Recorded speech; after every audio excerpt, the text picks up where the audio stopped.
Thank you. I forgot to even clap this time. We're day 3, SEC Media Days, last day of a 4-team day here down in Atlanta. College Football Hall of Fame, Arkansas, fan favorite.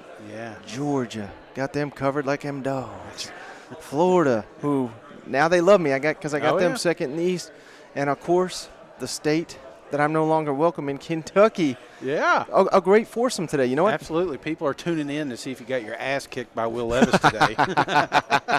And let's run down real quick all the guests we got. I'm going to try to do this. I'm not even going to look at my notes, see if I can do it. All right. Rusty Manziel, Mike Griffith, Nick Roush, Braden Gall, Zach Goodall.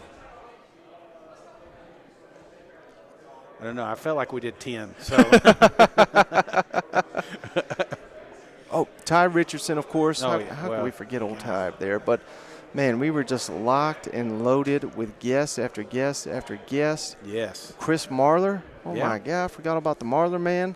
Live and in person. I told you there was like 10, you know. By the time you're doing your editing tonight, you're going to say, oh, we left 4 off here. So, no, it was a wild day. It was an extremely wild day, and we knew it would be. A lot of buzz with Arkansas right now, a lot of buzz with Kentucky right now, a lot of question marks at Florida. I mean, there was just storyline after storyline coming into this day, and we knew we were going to try to cover up as much as we can, but how do you forget the reigning national champs coming in here too?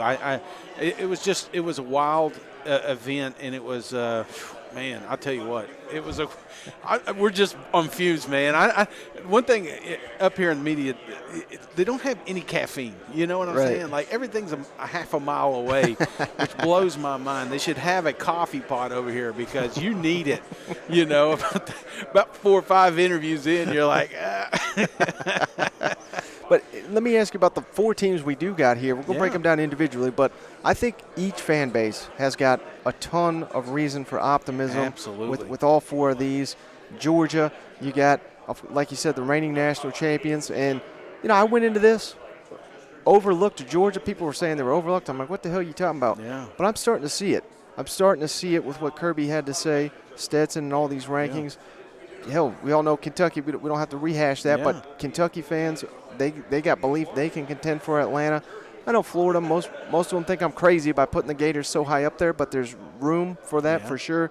And we all know Arkansas. We've been talking them up all off season, but that's probably my favorite thing about today. This is a day of optimism. Absolutely. And none of these teams are expecting to have any kind of down season this year. Everybody's expecting, even Georgia is expecting a better season than they had last year. So I think you hit the nail on the head. That's I think why I have never seen so much pep in one room in my life. You know, usually it was like, okay, we're going to answer these fucking questions, you know. Yeah. But not today. It was like, no, we're going to be better this year, and this is why. You know, Georgia even Kirby coming out, he's like, complacent. That's where he went first, was we can't get complacent. It's the whole Nick Saban thing, you know. You're never at the top of the mountain. Even if you win a national championship, if you want to win more, you got to keep going. Yeah. So, hey, before we start breaking down Arkansas, can you share with the listeners, you saw a coach. I didn't want you to forget out here, but we saw a special guest over here. Yeah, old Cut. He was running around. He's been running around here for a while, but I finally got an opportunity to talk to him, and I said, you probably don't remember this. I said, Coach, but we met back in 97 at a Tennessee offensive line camp. And he was like, oh, okay. And he's talking and stuff. And I asked him, I said, have you had any sleepless nights knowing that you didn't recruit that raw talent? And he was, of course, a trooper all the way. He said, absolutely. I don't know how I missed on you, you know. So that was kind of like a full circle and a dream come true. One of the things Mike's like, don't get any autographs down here. Don't get any pictures, you know. And I know there's rules to that. But, man, if I could have with anybody, it's a coach I grew up, you know, loving to watch. Right, yeah, no doubt. So let's go into the Arkansas Razorbacks. They were first on the docket here from Wednesday. I don't even know what day it is. I believe it's Wednesday here from SEC Media Days. Sam Pittman on the podium. And I thought it was interesting, Shane, because, everybody that listens to this show know we're kind of like some Arkansas homers who have said they've arrived. But the message for Sam Pittman was, heck, we have not arrived in the SEC. Exactly right. And that's the attitude you got to have if you're going to continue that climb in Fayetteville. That's exactly right, and that's the theme they came in. Again, you're never there. You can't say Arkansas is there if they're getting blown out by Georgia. They're they lost to Alabama. There were some games last year they got away. Yes, did they beat Texas A&M? Of course, that's a step in the right direction. But again, complacency. You can't do that at the University of Arkansas. They're out here, and you'll hear it with the players. If you go onto our YouTube channel, Flying Hawaiian's been uploading all these things. Watch these small room conversations these guys are having. They're here to prove that they belong in the SEC. Yeah, no doubt. And some of that same echoed by the players. It's just fascinating to me, Shane, that here we are, just 2 years removed from basically, let's call it what it was, the laughingstock of the SEC. And now we've got SEC Nation. That was revealed today as well. They will be on location for Cincinnati, opening the season at Arkansas. Adds even more fuel to that fire, more anticipation for them Razorback fans. But it's great to see the entire SEC and the SEC network recognizing the rise of the Arkansas Razorbacks. Absolutely, and you're going to hear it. We're going to have Ty on here in a minute, and it's just, there's even the question of 4-0. I mean, that's where this fan base is. That's where we want them to be. Because trust me, man, the SEC's better when Arkansas is better. And it was not fun during those Coach Morris days, and because it wasn't that it was bad years, it was that there's no light at the end of the tunnel. And what Sam was able to do in the few seasons he's been here is just remarkable. I mean, you couldn't have a better hire, man. Right. Your team took such a big leap forward last year. Do you feel like, moving forward, it's going to be any more difficult to keep that sustained success, knowing that you're not going to sneak up on anyone? Yeah, I think it's going to be, any team, most any team in our league, it's hard to stay consistent with 9 wins, I'm not for sure we snuck up on anybody. We went to Georgia, they beat us 37-0. They kind of were ready for us. I think you just go compete. And I think in this league, I think everybody knows that you better play well no matter who. And it doesn't matter. I remember when we were at Georgia, we were playing some of the other teams that may not be quite as good as we were at the time. And, we go in at half and you're either behind or it's a close game. Yes, to answer your question, it's hard.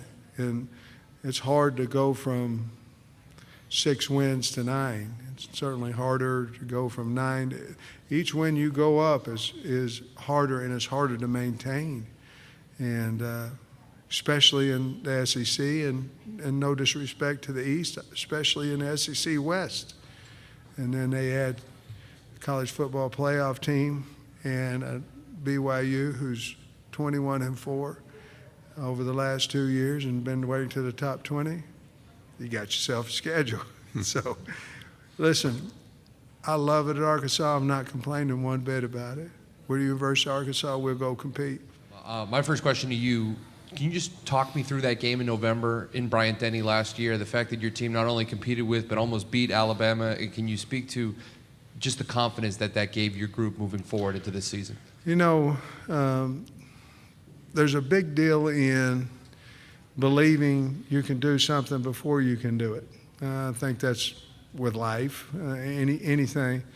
I think Alabama beat us 100-0 my first year, and last year we got a little bit closer. I remember my second year, my first year at Arkansas on the previous staff, they had beat us about that like they did the first year. The second year they beat us 14-13 at our place, and it gave us a level of confidence, if there is such a thing, in a loss. And we don't play to lose. We're the University of Arkansas. We're not trying to lose anybody. But Alabama that night, it did give us a little bit of confidence that we can compete. And we'd already proven that because we'd beaten, number 15, number 7, number 17, whatever it was, each week. I think we'd won 3 top 15 or top 20 games already that year. But to compete against University of Alabama is where we need to go to. and we got a little closer. You lost a significant contributor in Treylon Burks from your offense. Who should are fans going to look back this season and say that was the guy for us that stepped up in his place? Well, we go to the Outback Bowl. Now that was about a 3-week of preparation, okay? But we didn't have anybody at that point. I think we threw the ball for 103 or 5 yards, something like that, during that game. So that put up more of a red flag. Now, in the second half, I think KJ rushed for 100 and some yards himself. I mean, we decided we could run the football, and we did. So, but it was scary early because we weren't getting open, and or we weren't seeing it, whatever the case may be. So I think to answer your question, it's going to be a little bit by committee. We obviously went and got Jaden Hazelwood out of Oklahoma, or he transferred over, however you say it. And Matt Landers is another portal guy. And then Keytron Jackson's a guy that's got to step up. Warren Thompson has to, We've got some young guys, Jaden Wilson, Bryce Stevens. Those are probably our top 6 guys, if I'm not forgetting somebody. But I think we got to kind of do it more by committee than. And I'm not saying one of those guys can't have a breakout season. I'm not saying that, but I think to replace a Burks, you got to do it with more than one guy. Coach, the win over Texas last year, I think it stunned some people in college football. Not just that your team won, but how you controlled that football game and the way that you beat Texas. What do you remember of that game and the significance of that win going forward? I remember how well our defense played. They were flying around. They had a great tailback, and there just wasn't anywhere to go. And I remember we started dominating up front on the offensive line. Everything seemed to be going right. I remember telling the coaches at halftime, if we can just hold on to the ball, they can't score. And we go out, we throw a pick. Now, it was a great pick by the DB at Texas, and they went in and scored against us.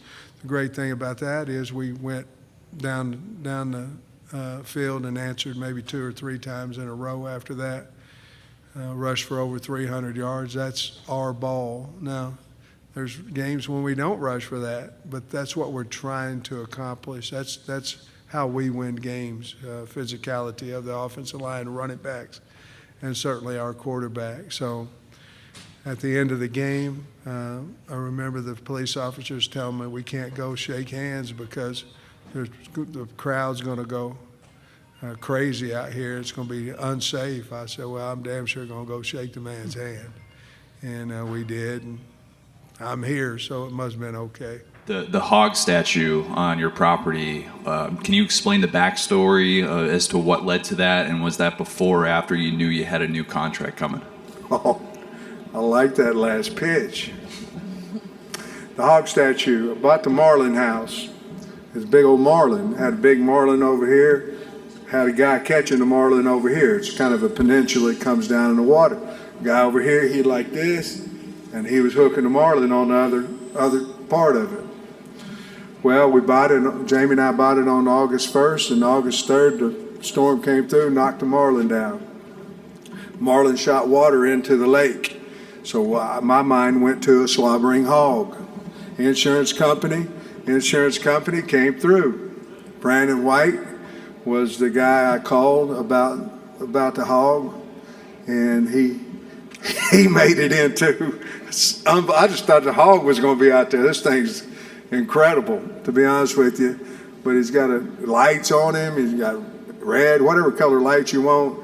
The water shoots up, and then it looks like he's slobbering down into the lake, and that's the story behind it. And it's really kind of cool. Now it's boats on parade coming, to the house down there. The guys go and they call the hogs and try to get on it. It says a lot of signs says don't get on the hog, but There's a few people that do. I wish they'd read the sign. So let's kick it over to that interview. Ty Richardson, ESPN Arkansas Radio. This was a good one here. That's orgasmic looking right there. Can everybody hear? Get people a little horny watching Yeah, it's drawing the scale. All right, hey, we're pleased to be joined by Ty Richardson, the man, host of ESPN Arkansas, Morning Rush, and Trusting the Process pod. I've been on both. Do great work, Ty. It's Arkansas Day, so we had to have you on the show. How's it going, my man? Guys, it's going good. I'm thrilled to be back, not just with you, Mike, but with cousin Shane as well. And I can't wait. We don't have to just talk football. The good thing about doing a show with you guys is literally anything under the sun.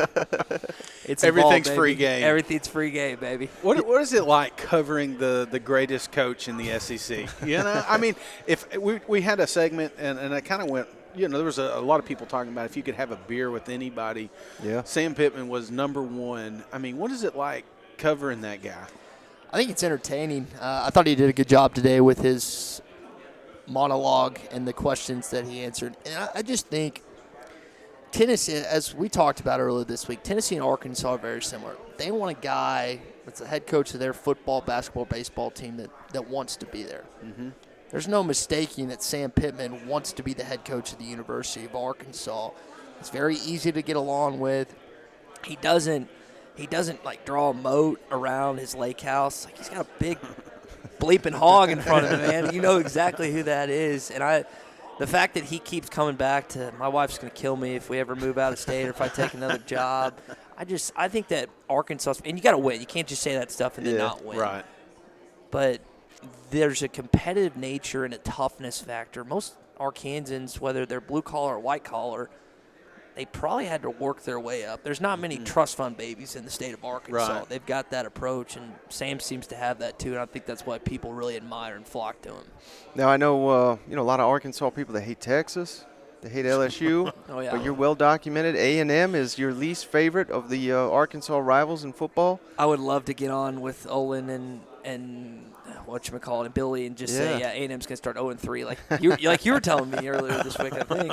Just see how the Texas fans just go nuts. But So what do you think? I don't know if you've seen the news. Old Anaya Smith is supposed to be here tomorrow. I doubt we see him. He got multiple charges, apparently. You just feel for the guy, right? You feel for a Texas A&M player who's got tons of oil money being thrown his way and just pulls a dumbass mistake. I mean, what a moron. This is one of the best wide receivers in the Southeastern Conference. You've got everything going for you. You're about to be put in public spotlight where with NIL, all he can do is help himself this week by talking and just being there essentially with different companies. Like, man, this Texas A&M wide receiver's a stud. I want to pay him to stand in front of my oil rig or whatever they do down there. And he goes and blows it. Now, if it was any other student athlete at another institution, I would, hold back and be reserved about it. But since it's A&M, man, I was thrilled to see the news today, to be honest, because you know what? To be honest, guys, I think Jimbo should suspend him the entire season. The entire season he should be taken out. I said the most popular comment I saw online was just people saying, well, that NIL money could be used for a good lawyer right about now. You know what? Oh, man, that's a good point. You know what? I say that, and as someone that's been arrested and thrown in Washington County Detention Center and had to pay legal fees and stuff like that. Bill Greenhaw, my law professor, business law professor, first week of class, Mike and Shane goes, if you, Sonny's or Dow's, get in trouble at any point this semester, I'll give you a flat rate of $150. I'm thinking, what dumbass is going to get arrested a week later in the syllabus week? Hey, Professor Greenhall, I had some legal trouble I've got to. So just part of it, man, I guess. More on college kids. And by the looks of it, maybe in some trouble. You got a black eye there here. Yeah, I was like, did you run into a Texas A&M fan? I guess, man. Now, should I concoct the story that it was my ex-girlfriend or my current girlfriend when she saw me with what would you say, a better-looking woman? I think one of y'all told me that this week.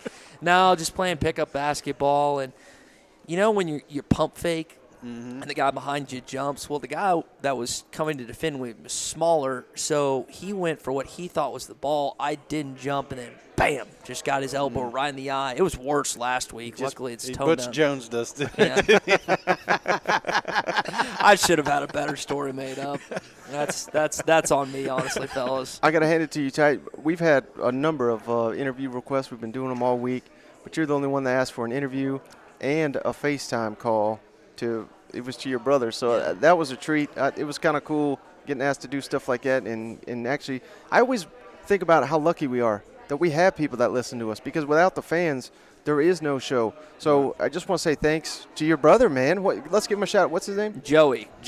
Full name Joseph. He's going by Joey since like he was in 6th grade or something. But it was funny because when we did the show back in Nashville, he called me. It's like, you got to meet Mike, and he just starts going on and on. He's like, I can't believe Shane won there, blah blah blah. And then of course I was like, I'm sitting here because I think you were getting some coffee or something, and I asked Shane. I was like, yo, can I FaceTime my brother? Like, he freaking loves you guys. And then, of course, you came and sat down. And so, yeah, Joey loves the show, listens to it every week. What I think he appreciates about you guys is the commonness. And we try and do that on our show. We're an Arkansas sports radio show. This is the South, man. People work. They're listening to you on their tractor. They're listening to you doing blue-collar jobs. Yeah. And he's doing insurance or some crap, whatever he's doing. It's Fun Box. I don't remember, but he just freaking loves how normal you guys are, and I've never seen someone more passionate about wanting guys in Fayetteville than Joseph Richardson. He is on a petition and campaign. I don't think he wants Arkansas to start out 4-0 just so they can start out 4-0. He wants them to start out 4-0 so Michael Braden and Cousin Shane will be in Fayetteville for the Alabama game. So, hey, have you heard the news? The season opener, Cincinnati, SEC Nation's coming to town. Mm-hmm. You know, I enjoy SEC Nation more than Game Day. I know Game Day gets all the hype, but, you know, obviously a SEC-centric show, so that's the one I watch. So I'm pretty fired up about it. What's the early reaction you're hearing? I think that it's good. The group text that my brother and our college football friends are in immediately text me because cutting up interview, cutting up sound, not really looking at social media. It's like, hey, SEC Nation, first week Cincinnati. You've got marquee games first week, but they're neutral site, right? And I know Atlanta's not really a neutral site for that game, but Ohio State is hosting Notre Dame and Columbus, correct? And then Arkansas hosting Cincinnati. So those are the marquee home games. And while the Ohio State game is going to be the one that everyone watches, and I get it, and Arkansas has to compete with that. Not us. Nope. We won't give it a glance. Well, props to Arkansas for having a good game. I know that, once again, Sam Pittman sets his toughest schedule in college football, and I doubt you'll have 76,000 fans there in Fayetteville that first game, but it will be a great atmosphere, and I'm ready to set this powder keg off for this season. You don't think it'll be full? Shane, I hope so, but yeah. Arkansas, maybe it's just what I've seen late, because we think about COVID, we think about Arkansas's program's been so dog crap under Chad Morris and last year Brett Bielema. I think people are just still a little bit apprehensive. As excited as they are about those three young men and their head football coach, there's just a little bit of tension. Yeah. It's not a lot, just a little bit that they're like, don't want to get hurt. It's kind of like Tennessee. We talk about this. I mean, everyone knows late 90s. You've been hurt so many times. Yeah. It's just like, even with Manning, the dude, and then the following year, Arkansas in 98, Arkansas fans seeing it firsthand. Yeah. I can't even say it. David Cutler, we had him on, and he wasn't a douche about it or anything, and we asked him about it. He was just like talking about the analytics of the defensive tackle. I can't think of his name. They busted through, and Clint got stepped on, and then he also recovered the fumble.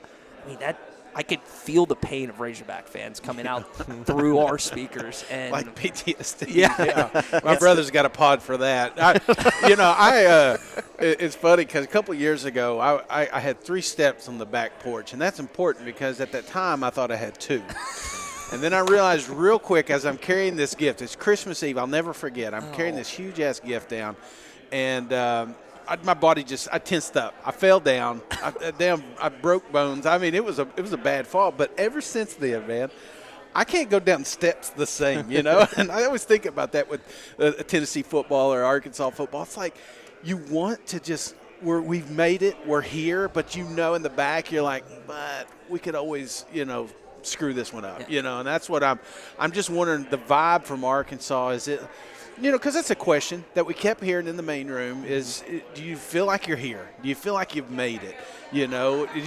Are you getting that with Arkansas, or are you just like, we're still the underdog? Because a lot of people have you guys as a dark horse West contender, I think that's a great point by you, Cousin Shane, because Sam Pittman laughed at that. Someone asked, do you think you've heard? He goes, no, which is good, because if he had said yes, then I would have been like, well, he thinks Arkansas is right. He hasn't, and he doesn't. None of those players do. Some fans might, but that's fandom coming out in us. I think Arkansas is always, outside of baseball, if we look at the three major sports, basketball team against Duke, 94, the smarter team's going to win, blah, blah, blah. Well, they did. Arkansas beat Duke. Yeah. Bleep Grant Hill, screw everyone on that Duke team. Then you go back to baseball, it's more of a blue blood, even though they haven't won a national championship. That football team is always going to have that underdog role. And even Tennessee, to a certain extent, under Fulmer, they almost became, in that late 90s, a blue blood type just because they were competing in the East and titles every year. But I just feel like certain programs do better when they come from here than when they start here. Yeah. And I think Arkansas football is a great example of that. Yeah. Is there any danger in the opener with Cincinnati? Because, last year, what was it, Rice? Real slow start. KJ Jefferson, man, I was regretting hyping him up all off season because he came out looking a little rough. Yeah. And, I certainly think Arkansas will roll Cincinnati. But if they start slow, that's the perfect recipe for a season-opening upset against a Luke Fickell-type team. Luke Fickell is a great coach. He's one of the more underrated in college football. And if Ryan Day had gone to Chicago to coach Justin Fields, I think Fickell would have been that first call, because I think he's earned it with what he's done at Cincinnati and having that Ohio DNA in his background. You lose Ritter, you lose Sauce Gardner, you lose that other cornerback that I can't think of his name. They lost their best running back, if I remember that right. They lost a ton of pieces. Yeah. But that's still a good football team. But here's the deal. If you want to talk about a rival, even a good non-Power 5 team has no business stepping into your stadium. If Arkansas, they don't have to win by 28. Right. But if you can win by 10, 2 touchdowns, and pull away late, it's like, okay, this is a good start. Never in worry. Yeah. Yeah. Those are the worst, isn't it? Yeah. There's always a couple of teams, couple of years, you're just watching, and it's like, okay, all right, okay, now we're in the second quarter, now we're in the third quarter. Like, what the hell is going on here? Why are our starters out on the field still in the fourth quarter fighting for their lives because we got an SEC opponent next week, So those games you got to be careful of. But I think that comes with coaching, and I think that's something Sam, when he first got into this, having to do everything, I could only imagine how overwhelming it is. I couldn't sleep last night just in case I got to talk to him today. You know what I'm saying? I was like, I'm thinking of questions that I'm never going to get to ask Sam, But as a head coach with all that job and responsibility, I think the longer he's in it, though, the more relaxed he becomes, more relaxed his coordinators become, more relaxed the team becomes. And I don't think we're going to see a lot of that this year. I think they're going to come out here and do – I love the confidence. KJ came one of the questions you asked him, do you belong here, Yeah, and I think I loved his answer. He just said, hey, KJ, you one of the best quarterbacks in the SEC? Yes. Yes, He did. that's it. Nothing else needed. And the deal with Sam, who's 3 or 4 tables down from us right now, is – I think it's just easy. He's easily approachable, and that's what most parents and players will say about him. With the ever-changing things going on with the transfer portal and NIL, I think Arkansas is going to have an advantage because I don't think, and not with the money aspect, but I don't think he's going to burn many bridges. Right. So you got kids that are going to be transferring every year. So you might miss on a kid by one school. And he might have Arkansas in his top 3, top 5. Maybe it's down to 2. Mm-hmm. He goes to LSU. He goes to Bama. He goes to a blue blood school, and it's like, not playing. Arkansas's got a spot for you. Well, I like Sam. I like this program. I like what's going on. I'm not going to play here next year. I may not make as much money. It's a good program, but I'm going to go here. That's what I think that Arkansas has right now in an advantage because Kirby's – have you ever heard Kirby Smart talk bad about him? I mean, are we going to have a Jimbo, Nick Saban, or Kirby, Sam Spat? No. They've never said. I haven't heard a single one of them say one bad. And they're recruiting against each other. But all they can say is positive things about each other. Right. So that's kind of I've heard more positive from other coaches talking about Sam than I have any of the other coaches. Yeah. The last thing I got for you, Ty, that Texas A&M game looms so large. I know you hate those Aggies down there, but here's a talking point that I've had this offseason. I think that game meant everything in the world to Arkansas last year. I think the script is flipped, so to speak, because A&M knows, they got championship aspirations. If they drop it to Arkansas, then, man, their season's going to, I don't want to say go in the toilet, but they could be headed towards another 8-4, 7-5 type year, whereas, Arkansas, we're all eyeing that Alabama game. It's hard for me to imagine the players and the coaches, probably not the coaches, but the players are probably eyeing that Alabama game. What's the danger there of that game really meaning more to Texas A&M this year? I think that's a good point by you. About 50 yards below us, KJ Jefferson was talking and asked about the atmosphere following the Texas A&M game. He said, I didn't fully understand it until I stepped foot into Jerry World for the first time, because 2019 they had to go to Texas A&M. They got clobbered by Kellen Mond and company. Yeah. So what stood out to me, and you got the video on me, so I'm going to get up. KJ's playing with one leg in this game, right? It's a 2nd and 9 with under 2 or 3 minutes to go. And he gets tackled about 3 yards short of the line of game and just is on one leg hobbling to the first down with 2 or 3 Texas A&M guys trying to drag him down. He just couldn't do it. That guy wants to win. And as he did in the Texas game, as he did in the Bama game, even though they lost, I think that Arkansas fans were so sick and tired, and you can see it in my voice, of losing to Texas A&M. That fed into the team. Right. So while A&M has more to lose, which I agree with you 100%, they lose to Arkansas, they're not going to the national championship of the college football playoff. There's still a huge, strong desire to replicate what they did last year with another win, because while A&M has the national championship aspirations and expectations, I think, Arkansas, from at least inside that locker room, thinks they can win the West. Well, you got to beat A&M to do it.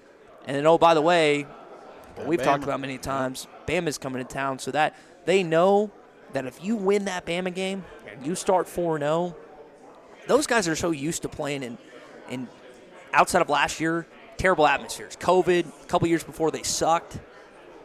They've never experienced anything, and all due respect to Texas, which was an incredible atmosphere, a heck of a time. The loudest that stadium has ever been.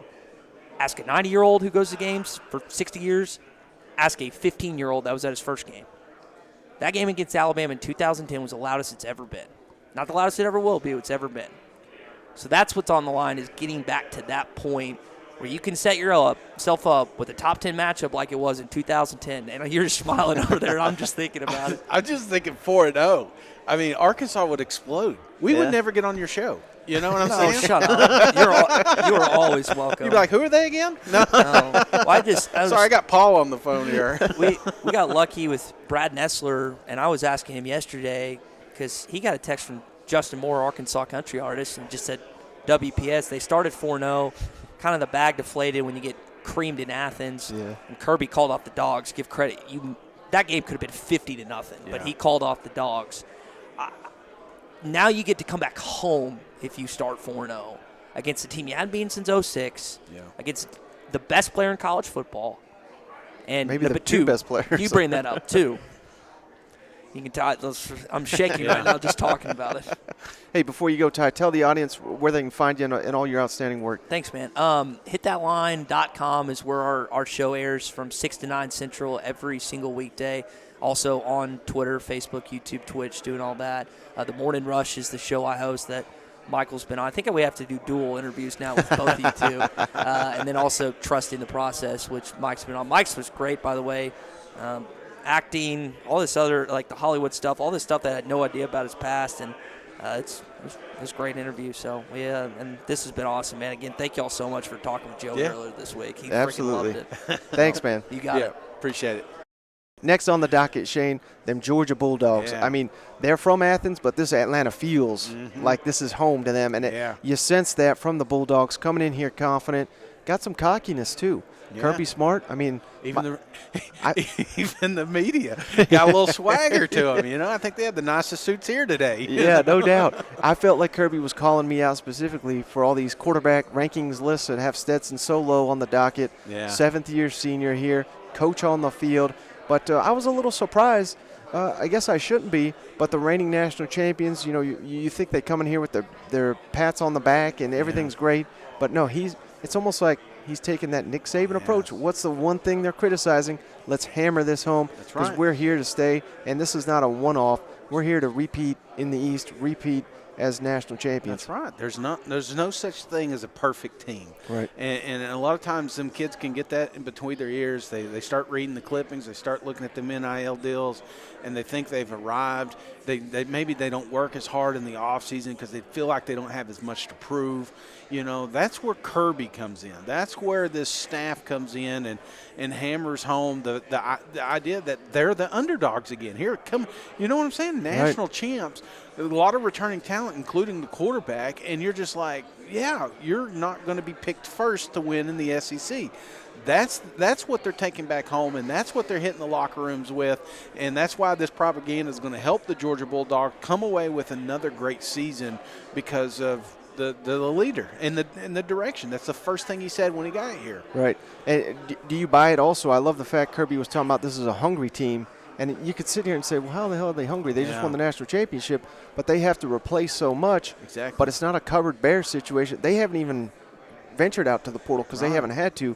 So they do have loaded roster. Yeah. We'll get to it. Rusty Manziel and Mike Griffith talk about it. But, they have a loaded roster that, they played last year. They were part of a championship team, but they didn't necessarily lead the way. Exactly. But those are those hungry dogs he's talking about. Could you imagine having that problem? I'm at Tennessee Homer, and just like, yeah, we won a national championship, but really, how much part of were you, And that's kind of the message he was coming out with is these kids got a lot to prove. Yeah. That they won a national championship because some of the hard work they put in, which is true, man. How many times have we talked about an Alabama program and the reason they put so much talent in the league is because they're going against other first-round picks. Georgia's no different, the hardest game that they play is against each other in practice sometimes, So these kids are coming out with a chip on their shoulder that they are the next great to go into the NFL, and that's the mentality you got to have when you're creating a machine like Georgia's starting to do. Some players said that the team buy-in from last season set last season apart from others. Is there anything in particular that you credit this to? Yeah, I've talked a little bit about it, about the skull sessions and the commitment we had to our kind of team DNA. So we spent a lot of time last off season coming off of the COVID season on bonding as a team. We sacrificed a lot of meeting time on football to say, you know what, let's just get in these groups and have these open sessions and have these hot mic sessions where you can come in and talk about anything you want to talk about and get to know somebody. And I don't know, the players really bought into it, and they don't do it unless you do. So we had, I don't know what you would call them, informational packets each week. The coaches had to present this material almost like a curriculum, like you're teaching a class. And I thought that the coach buy-in made the players buy in. Therefore, there was this really great connection that the players enjoyed being around. They embraced that. They thought that was a weapon, like a pass play. So even after the success Georgia had last year, how do you think that Stetson can grow as a quarterback going into the season? Well, he can be a better leader. He can make more plays with his feet. And I think when you put someone in the role as the quarterback and they're the starter, they immediately get some credibility. He probably didn't have that credibility this time last year. He had not been put in that role. He's earned that role. He's earned the right to start. He's embraced it. He takes that responsibility head on, and he chose to come back, after winning a national championship and said, I want to go do something special. I want to go play football. I want to enjoy the game. I think it's just kind of who he is, and the biggest thing he can do for us is make sure that he's throwing more touchdowns than he is interceptions. That's what I tell him all the time. Keep that touchdown-interception ratio the right way and make plays. He's got a lot of good players around him. Can you talk about how challenging it is to have to play a good team twice in one season? And do you feel like maybe the SEC championship game loss provided a blueprint for you to game plan in the national title game against Alabama? Well, I think it's really hard to play anybody twice, especially the team that won the first game, because just the mental part of, the human nature is to relax if you think you're better than somebody or you've beaten somebody. And the underdog opponent is always going to have some kind of competitive mental advantage if you allow them to. I think I told somebody we were maybe favored in every game last year. I don't know about the last game, but I know we were favored in almost every game. So psychologically, that can wear on you if you don't prepare the right way mentally. But I don't think having played that SEC game the first time gave us some blueprint for the second game. I mean, at the end of the day, the biggest difference was our ability to stop people on third down, because when you don't stop them on third down, you play too many snaps. And we played really well in the red area where we didn't do that well in the previous game. How do you keep that kind of hungry mentality and make sure that the team has that mentality when they're coming off a national championship? Well, you don't change. You don't change who you are. You don't change the way you go about things. There's no stone left unturned. When you're the leader of the organization, you're trying to always be relevant. You're trying to stay on top of things. You're trying to monitor things. You're looking for a better way to do things. I was very fortunate to work for one of the best in the business at doing it after winning one, and a lot of those same habits we had already created. So the question and narrative is, you just won one, how things change. Well, we had 5 straight years of finishing in the top 7. Those were pretty good years. We had to come back after those good years. We lost good players those years. So I'm looking at it as we're going to continue to do the same things we do, but how do we refine the process? How do we do the process better this time than we did last time? That's what we're trying to do. So let's kick it over to Rusty Mansell, Mike Griffith, just putting these in the order we got them. 2 outstanding Georgia interviews, right? So today's Wednesday. Yeah. Georgia Bulldog Day means we had to get my man Rusty Mansell, Dogs 247 here. College Football Hall of Fame. How great is this, Rusty? This place is great. I'm sitting here looking at Trevor Lawrence's jersey. He won the national championship, and I'm thinking about, I covered him since the 8th grade, know his family well, and so much history here. This place, if you haven't ever been, it's worth the trip to Atlanta. It's incredible. If you're a college football fan, it's really hard to beat. You probably live here. I've been 2 or 3 times, but I do a lot of stuff here with announcements and All-American Bowl. As I walk in this morning, I'm always reminded of that night when everyone was shocked because Eric Gilbert stood right there and picked LSU. And I remember right before he walked up to the podium, he goes, "I'm about to shock everybody." Yeah. And I thought, man, this guy's going to Georgia. Everybody thought he was going to Alabama. I thought, this guy's about to go to Georgia. And when he said LSU, I mean, the entire place was like, what is going on? And, Shea Dixon, our guy from LSU, very connected there. I remember him telling me the story afterwards. LSU didn't know. They had a GA that had to run onto the field during practice to tell Ed Orgeron that Eric Gilbert had just committed to him. So that part, a lot of history here at this place, but it's incredible. Now, it's funny that you bring him up because I was going to ask you, yeah, what's the expectations for him this year? Because I know Kirby, he was trying to pump the brakes a little bit after his big spring game. Coach speak. Yeah. I've said this about Eric, and he's dealt with some off the field stuff, and he's a young man, and people grow up with different things now. They face different things than when I grew up. I think Eric Gilbert, if he is 100% ready to roll, he is the best jumbo athlete I've ever covered. I've watched him since he was an 8th grader, and I know that Kirby Smart and that staff would have to say, let's pump the brakes, but it's hard to look at somebody like that in that spring game, knowing what I know. And also he has a very talented room, so how many balls does he get and those type of things. But I know when Eric Gilbert is on the field, it's a concern for the defense. You have to know where he is at all times because of the size and ball skills of him. Now, this may be wild to even consider, Rusty, but Georgia's going to be top 5. Obviously, head coach is back, starting quarterback, great offensive coordinator. Yep.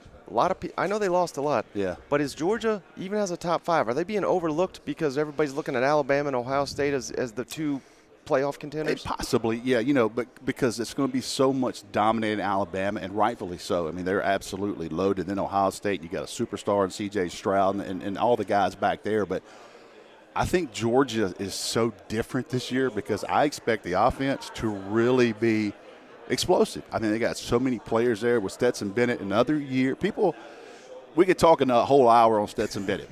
But here's what I'll say about him. He should be even better this year. He's been in every big moment you can be in. And regardless of what you think of Stetson Bennett, when Georgia needed him the most, the guy was 7 for 7 in that fourth quarter, and when they were down. Right. And he went out and made a couple plays that, helped them win the national championship. So how much more does he develop? But offensively, I expect Georgia to be really good as those young guys on defense grow. Now, where will Georgia be in December? I don't know, but going into the season, they should be considered, in my opinion, a playoff team. Yeah, and speaking of Stetson, I was going to ask you because it sounds like Kirby's already got that on his mind. He's already firing off some shots here. Yep. Someone told me, I don't know if this is accurate, but I think he's 7 years older than Oscar Delp. So, I mean, he's like a coach on the field. They need him to be that guy. Yep. He's going to be a leader. But who are the other leaders for the Georgia Bulldogs? I have heard the alpha. And it doesn't surprise me because I've known this, but I have heard the clear alpha of that team is Nolan Smith. Mm-hmm. I mean, if you're not doing it in practice, Nolan's going to have a conversation with you, and it's probably not going to be PG rated. He's an alpha guy. I've known Nolan a long, long time. He's a very vocal type kid, outspoken, high energy person. But, he came back to Georgia for a reason. And I think this is a year for, you see a player that many considered maybe the number one player in the country coming out in 2019, I believe. So you look at Nolan, he's all about business, and this team is kind of his responsibility. So Stetson is a guy. Cedric Van Pran here today is a guy. But you look at a guy like Nolan Smith, and you want to talk about having an alpha in the locker room, you've got one in Nolan Smith. Now, it was always getting over Alabama. Yeah. And they said the right things, but they could never do it. Yep. Now they beat them in the only game that really mattered last year. Yep. So are they looking at it in that building as, hey, we got 12 games to get ready for Alabama and confidence going in? Because I don't know about you, Rusty, but there's very few teams that beat Alabama. But we've seen Clemson do it. We've seen Ole Miss do it. Now A&M. When you beat Nick Saban and you get over that mountain, it seems like these teams do it. They can do it 2 times in a row. What's the confidence level that Georgia, by the end of the year, could do it again if they have to? I think being around a locker room quite a bit as I have in past, fans tend to look more toward December. These kids know it's a gauntlet to get there. So they'll worry about Alabama if they play them in the dome. But Georgia's schedule, open it up with Oregon and Dan Lanning, who knows this team. He knows exactly what Kirby Smart's going to call in this formation, what Kirby Smart wants his staff to do. And, Will Muschamp, Glenn Schumann and those guys making calls. So I don't think that Georgia's looking at it going, hey, we're going to get Alabama again. They probably know if we take care of business, we're going to get another shot at them. But certainly you got to have some confidence going, hey, we beat these guys before. Let's go at it and see if we can get them again. He answered that like he's been coached up by Kirby, didn't he? Well, you know what? I've been around it, and I've been around a ton of coaches. But I do know, knowing these players, that they look at, hey, we got a long way to go before we get there. So high school kids are like, they'll circle one like, hey, we won't get this team in round 2. But my experience with college kids, they know, look, especially in SEC, it's a damn grind. Yeah. I mean, it's a freaking grind. You look at Arkansas, Coach Pittman just talked about that. 3rd year in a row, number 1 schedule, toughest schedule in the country. They're not looking at game 9. They got Cincinnati and South Carolina in the first 2 weeks. That's where those kids are focused at. Well, speaking of the player mentality, I did want to ask you this, because we know Kirby learned from the master. Sure. He knows what it takes to put that behind him and gear up all offseason for another championship run. Yeah. But it's new to all these players. Sure. And they can say all the right things. That's right. But, do you think it gets to their head at all that we're out here, we're getting all these NIL deals, we're the greatest thing. Yep. I mean, I think Stetson Bennett, when his time's done, he may have a statue outside that stadium. Well, and he's earned it, you know? Yeah, well, it's player-led, how that locker room. Kirby and those guys can do all this training, and they can have Scott Cochran's on that staff, all these guys, Glenn Schumann's on this staff. All these guys have been through that at Alabama. They know how to treat the offseason. End of the day, it's those players. What are they saying in the locker room? What can those leaders say? Look, we're not worried about last year. They're going to talk about it today because they have to, but I guarantee you after today that there's not going to be a discussion around those kids like that thing is done. And certainly Georgia, they enjoyed it. It's everywhere, and it should be. Yeah. They waited a long time to celebrate that, but it won't be just Kirby speak. To me, that question to be answered later on, but it's player-led. Who's handling business in the locker room? Who's keeping this group focused on, hey, Don't worry about NIL right now. We got a season to play. We do a show on every team in our division. Sure. Where we try to say, okay, this is the best possible scenario. Sure.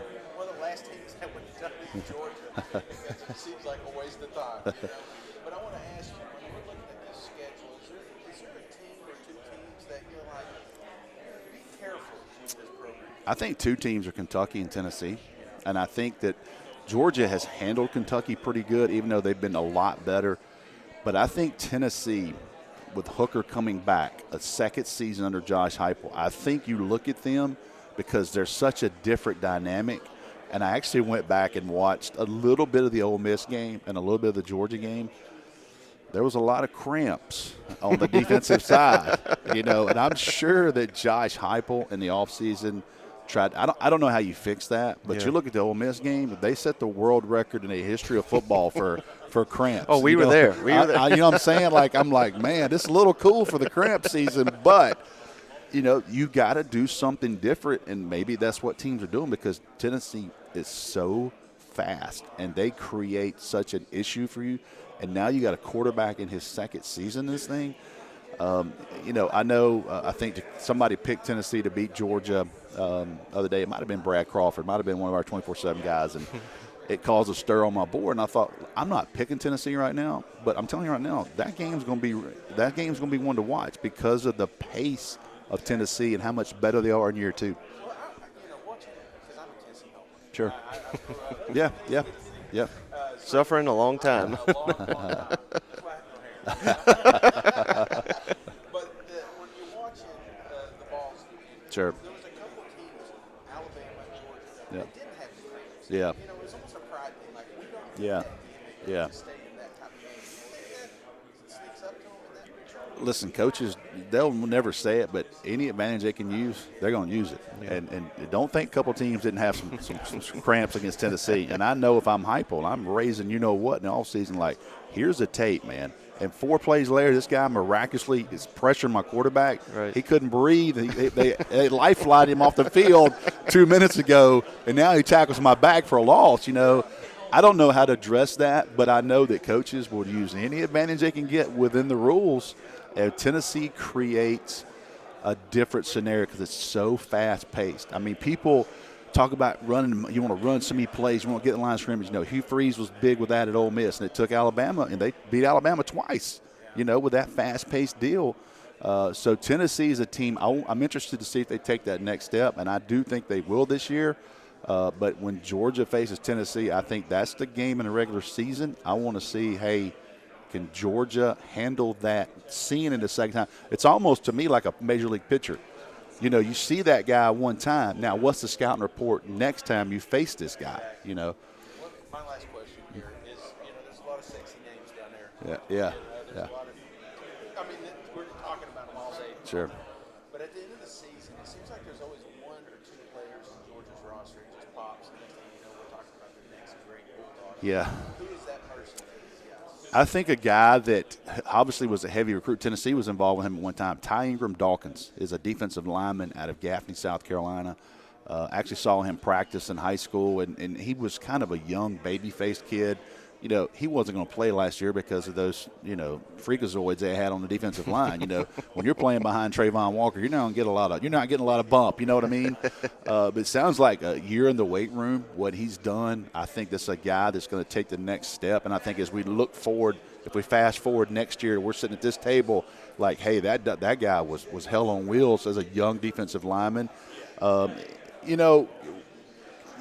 I think Kenny Milton's a guy that's going to take. Kendall Milton is a guy that's going to take a next step. Kenny McIntosh is those 2 running backs of Georgia. They really need those guys. So, you look at those guys. Obviously, you talk about Eric Gilbert, kind of a quote-unquote new name. Oscar Delp may not get those reps this year that creates that, but I promise you right now, that team is aware of him. It's another 6'5" tight end. So Todd Hartley, I follow Todd Hartley on Instagram. He just put a big, nice pool in his backyard, and he keeps doing those, sounding these 5-star tight ends. The dude's probably going to be in a different neighborhood in a couple of years. We had a show that the top 5 tight ends. Mike almost had all 3 of Georgia's. Texas. Hey, last thing I got for you, Yeah. Rusty. You're one of the best in the recruiting world across the country. Mario Cristobal, now down at Miami. You know, he recruited gangbusters at Oregon. No doubt. And Georgia, Florida, you know, these are programs that cherry pick down there. That's right. Could that hurt them? And could it hurt the Florida Gators? I think that's the one to really look at, because I think Mario Cristobal, you know, he may have his hand pickings of players down there. Think about this. Think about the number of players that's Alabama the last couple of years from South Florida. Patrick Surtain, all those guys, you know, all the wide receivers they've gotten out of South Florida, not only for Georgia, Tyson Campbell and all those guys. That's a big deal. Yeah. If that gets, let's say it gets 65, 70% shut off, because Georgia, Alabama, and Clemson were going into South Florida and getting dudes. And if Mario can continue the pace of what they're doing now, it's going to make things a lot more difficult for especially Georgia and Alabama, because they've done really well in South Florida. So it'd be interesting to see. College football is better when Miami's better, you know, and USC looks like they're going to take. So all this new, I get a million questions about NIL. Two things I want to see: where are we a year from now, and where are we with these W-2s? What did you actually get? Yeah. What did you actually get? You know what I mean? So I think a year from now, with all these rumors of millions, it may be right, but until I see a W-2, until I hear about a W-2, I want to see what the real market is, because right now I had a college coach tell me, major college coach, assistant coach, tell me a couple weeks ago, he goes, Rusty, this is monopoly money. I mean, who knows if these kids are actually going to get it. But I guarantee you this, if they sign and don't, it won't take long for it to get out. Right. Because that portal will be hot. Hey, on your way out the door, Rusty, tell the folks where to find you and everything going on at Dogs 247. Yeah, Dogs 247 on 24/7 Sports. It's been there for 12 years now. I was there day one. Wow. It was crazy. I don't think I've ever told anybody this story. Like, I had like 4 burner accounts the first 2 weeks.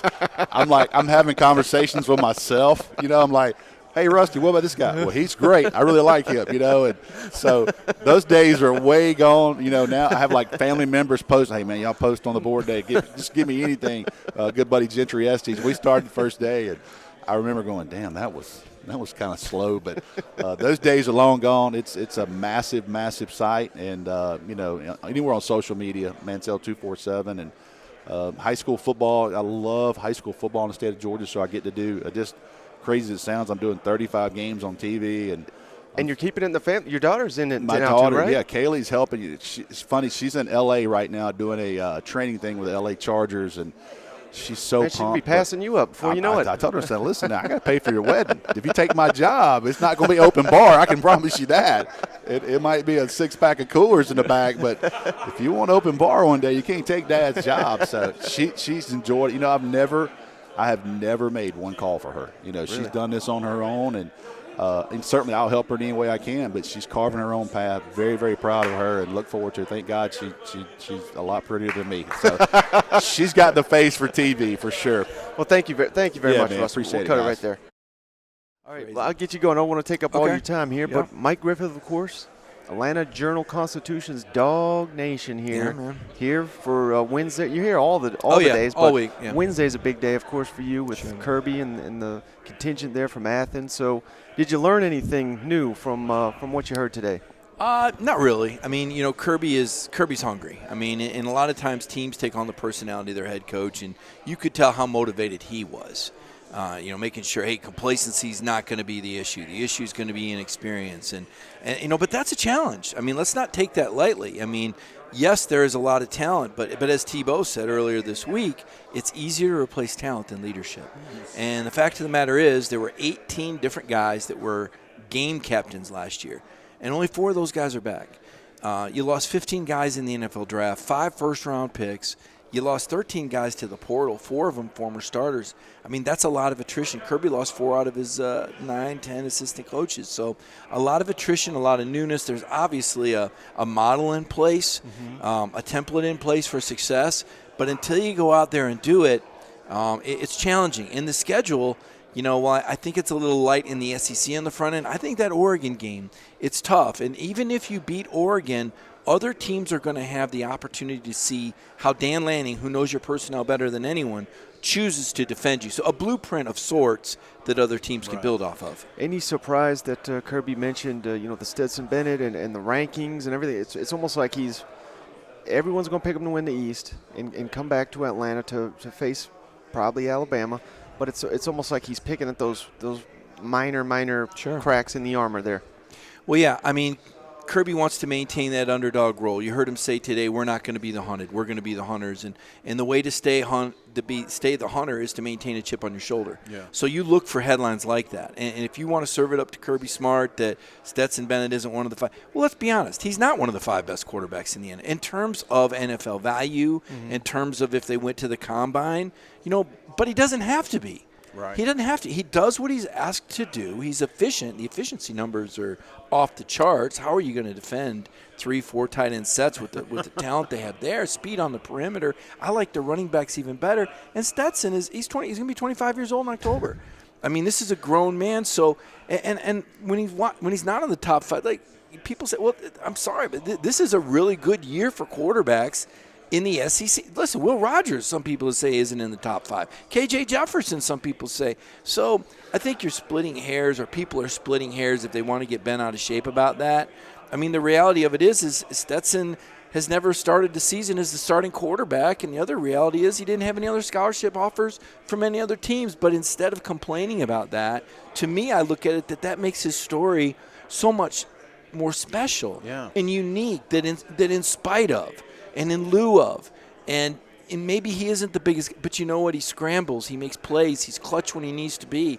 That's good enough if you've got a good defense and a good supporting cast. And Stetson's not back there to be Cam Newton and carry a team on his shoulders. Right. He's back there to distribute the ball in a very complex NFL-style offense. And some people may not value that, but Georgia fans, who cares what other people? Every SEC team thinks their guy's the best. Yeah. And so, but Kirby is picking on that because he wants to keep Georgia in that underdog role. Right. It's a lot easier when the expectations are a little bit lower coming in than when everybody's saying, oh, we expect you to win, right? So Kirby's going to grasp that. He's going to use that for motivation. And you're going to hear that all year long. It's tough to play underdog when you're hanging banners. Great point, Shane. I mean, that's right. But that's what's interesting.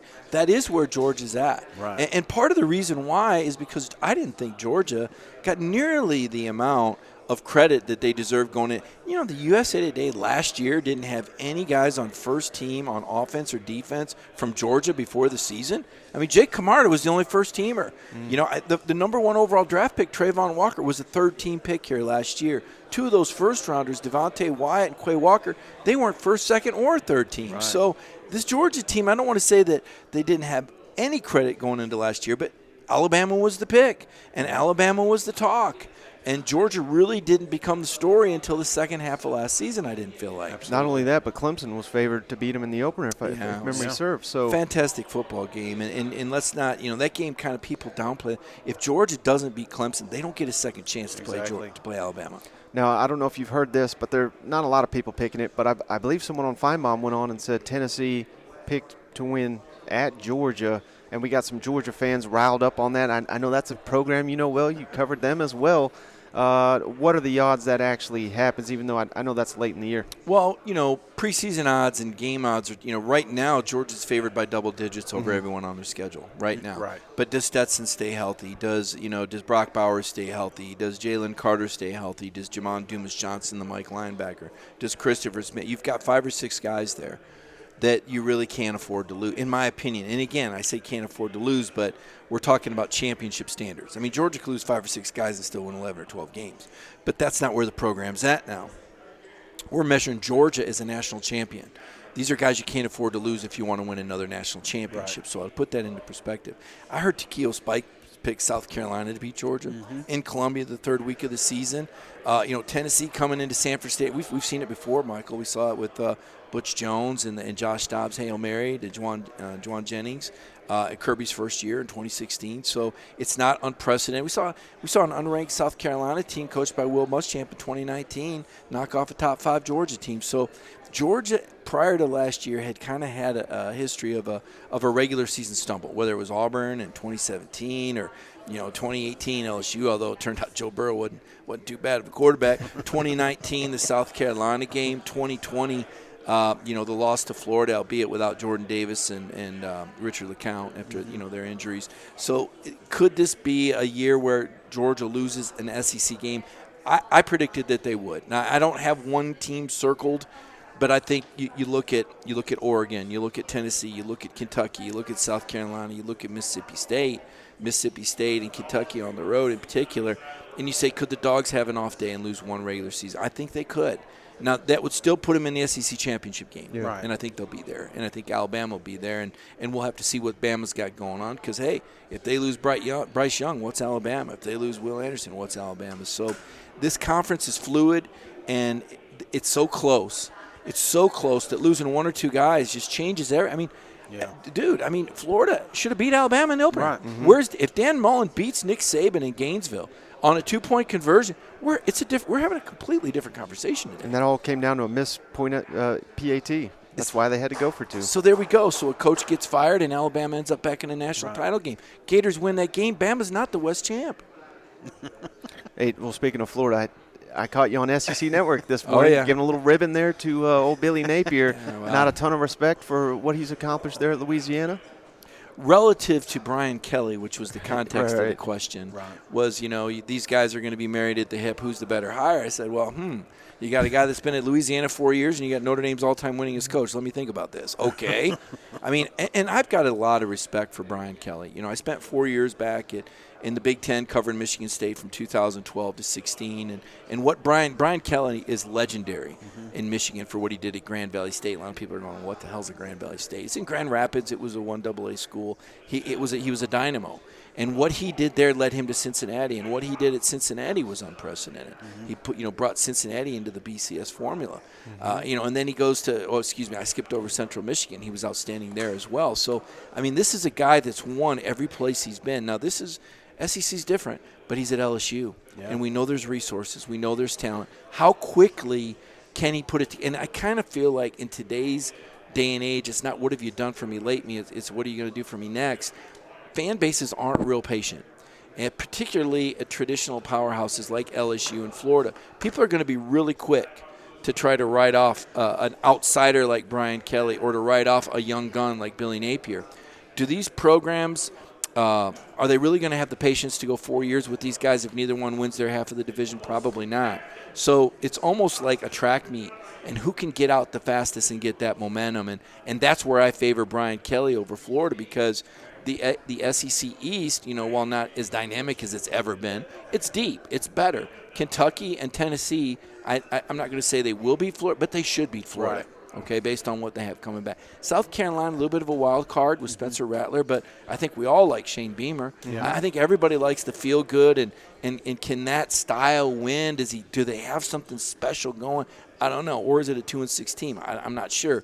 But I think it's going to be tough for the Gators to be over 500, whereas I think LSU has enough talent that they can be a 5-3 team in the league. Yeah, I was looking for Kirby's hype dance this morning. I didn't get it on Twitter like Beamer.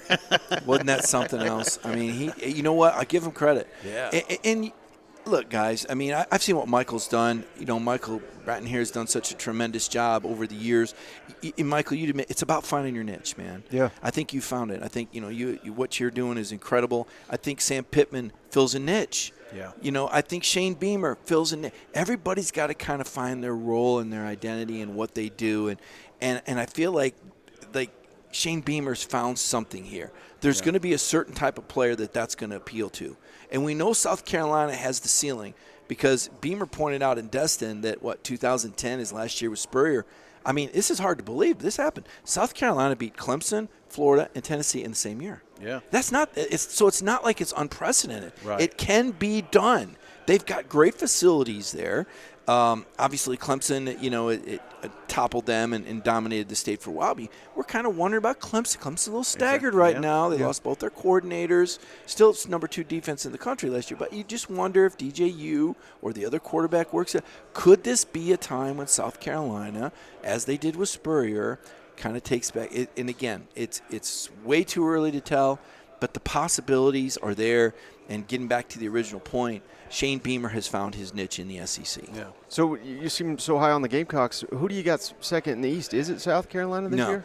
No, I'm high on what they're doing. I'm not. convinced that it's going to be enough.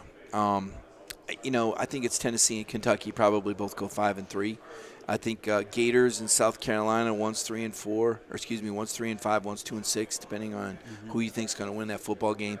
And in Vanderbilt and Missouri, I just write. I mean, Vanderbilt's just terrible. They don't care. They don't invest in their facilities. It's a facade. It's sad.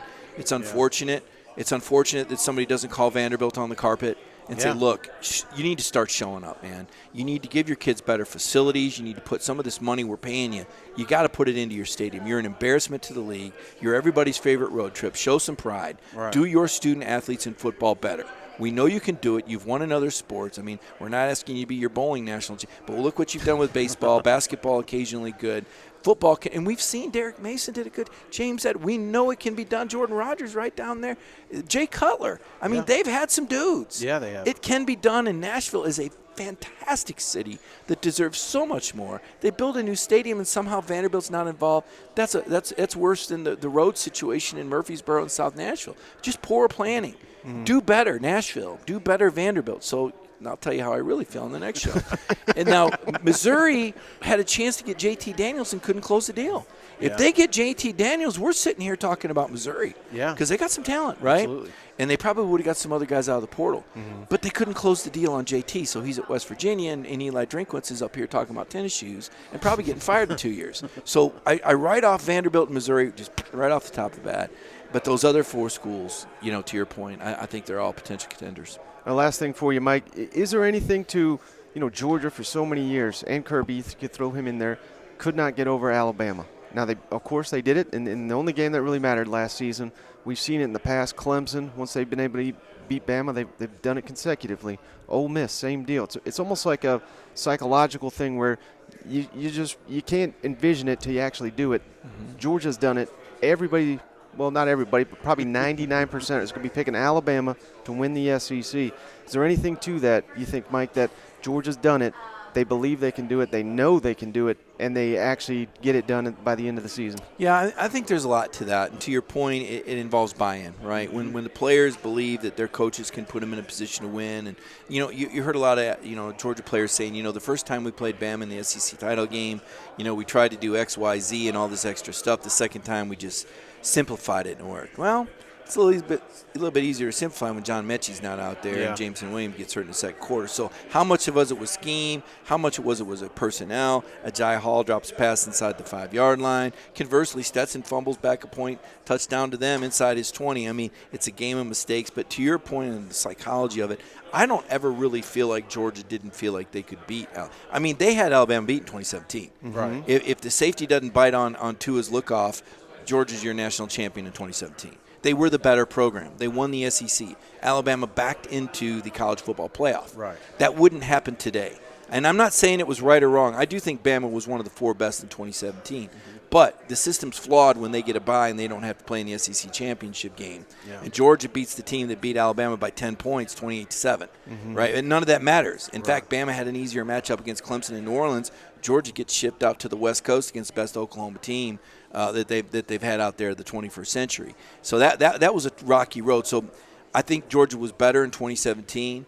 I think Georgia could have, should have, maybe would have won 2018 if not for a key injury to an outside linebacker and Jalen Hurts coming off the bench with an incredible, legendary performance in the fourth quarter of that game. Those teams, Georgia and Alabama, were neck and neck in 17-18. Yeah. So I don't know that so much was a psychological hurdle. I think the Georgia players felt they could win. 2020, they're beating Alabama at halftime with the mailman, with a four-string walk-on quarterbacks winning in Tuscaloosa at halftime.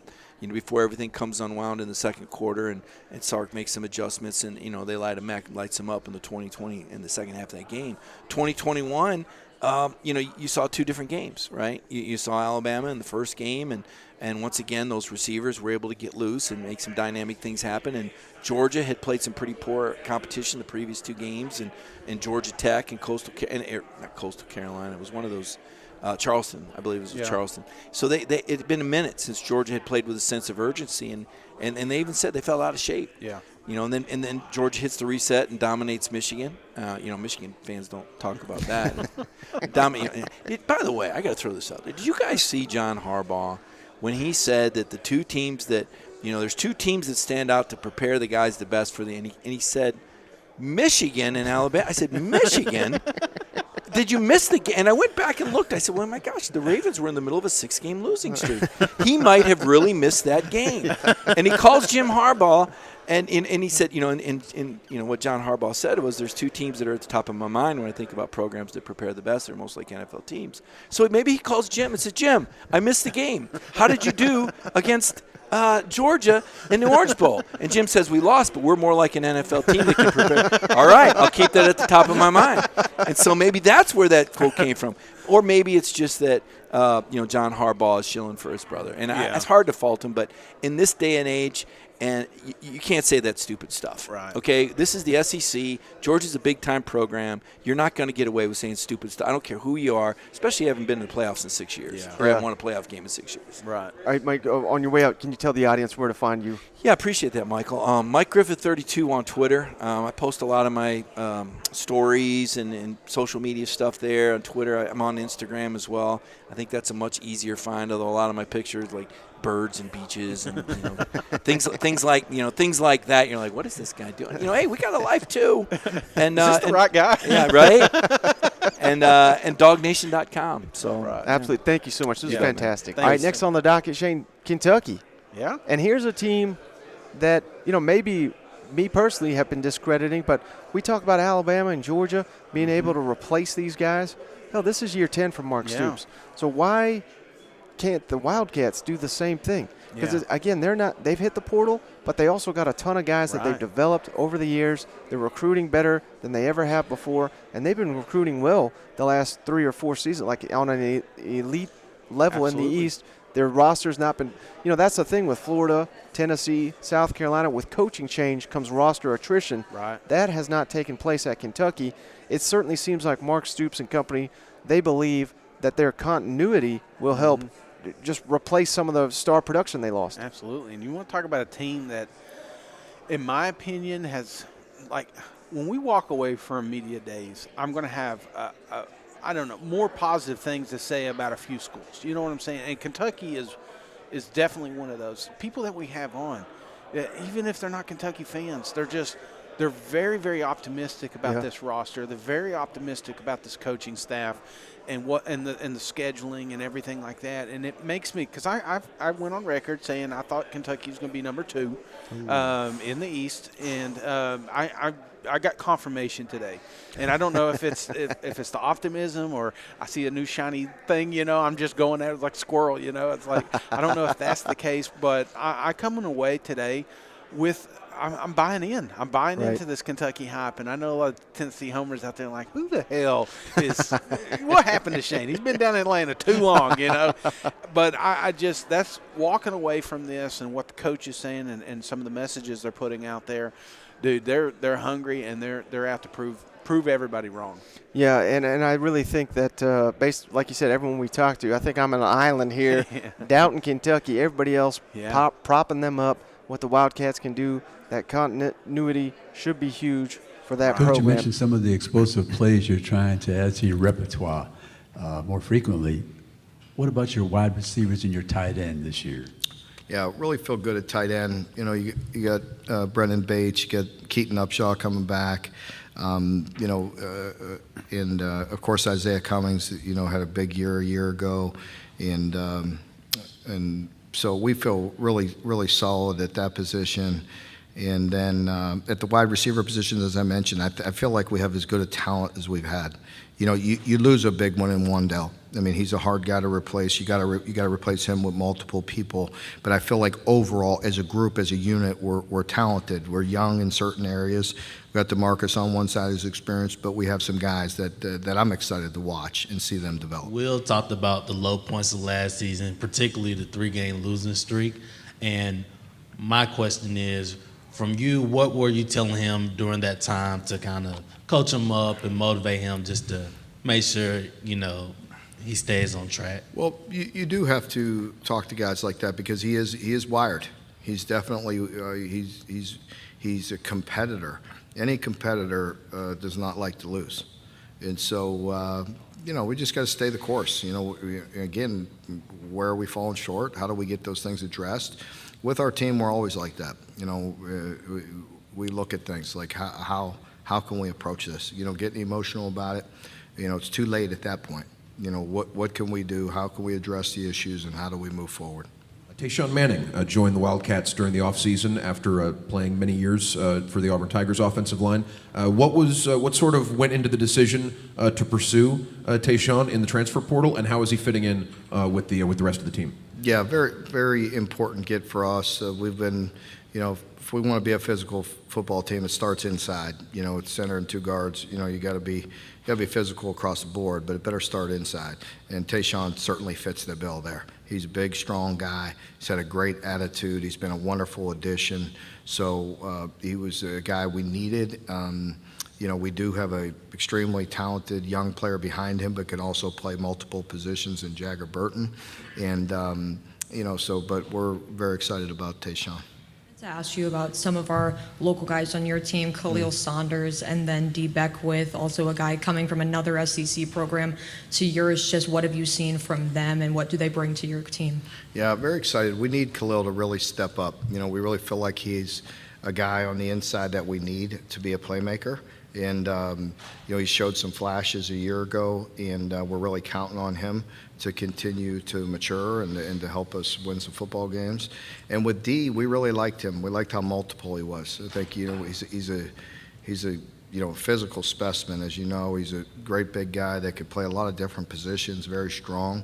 And we like that about him. We're going to play him on the offensive side of the ball, and we'll be multiple with him. But let's kick it over to Nick Roush, where we had a live bourbon bet. First time. This is a good one, too. You know what?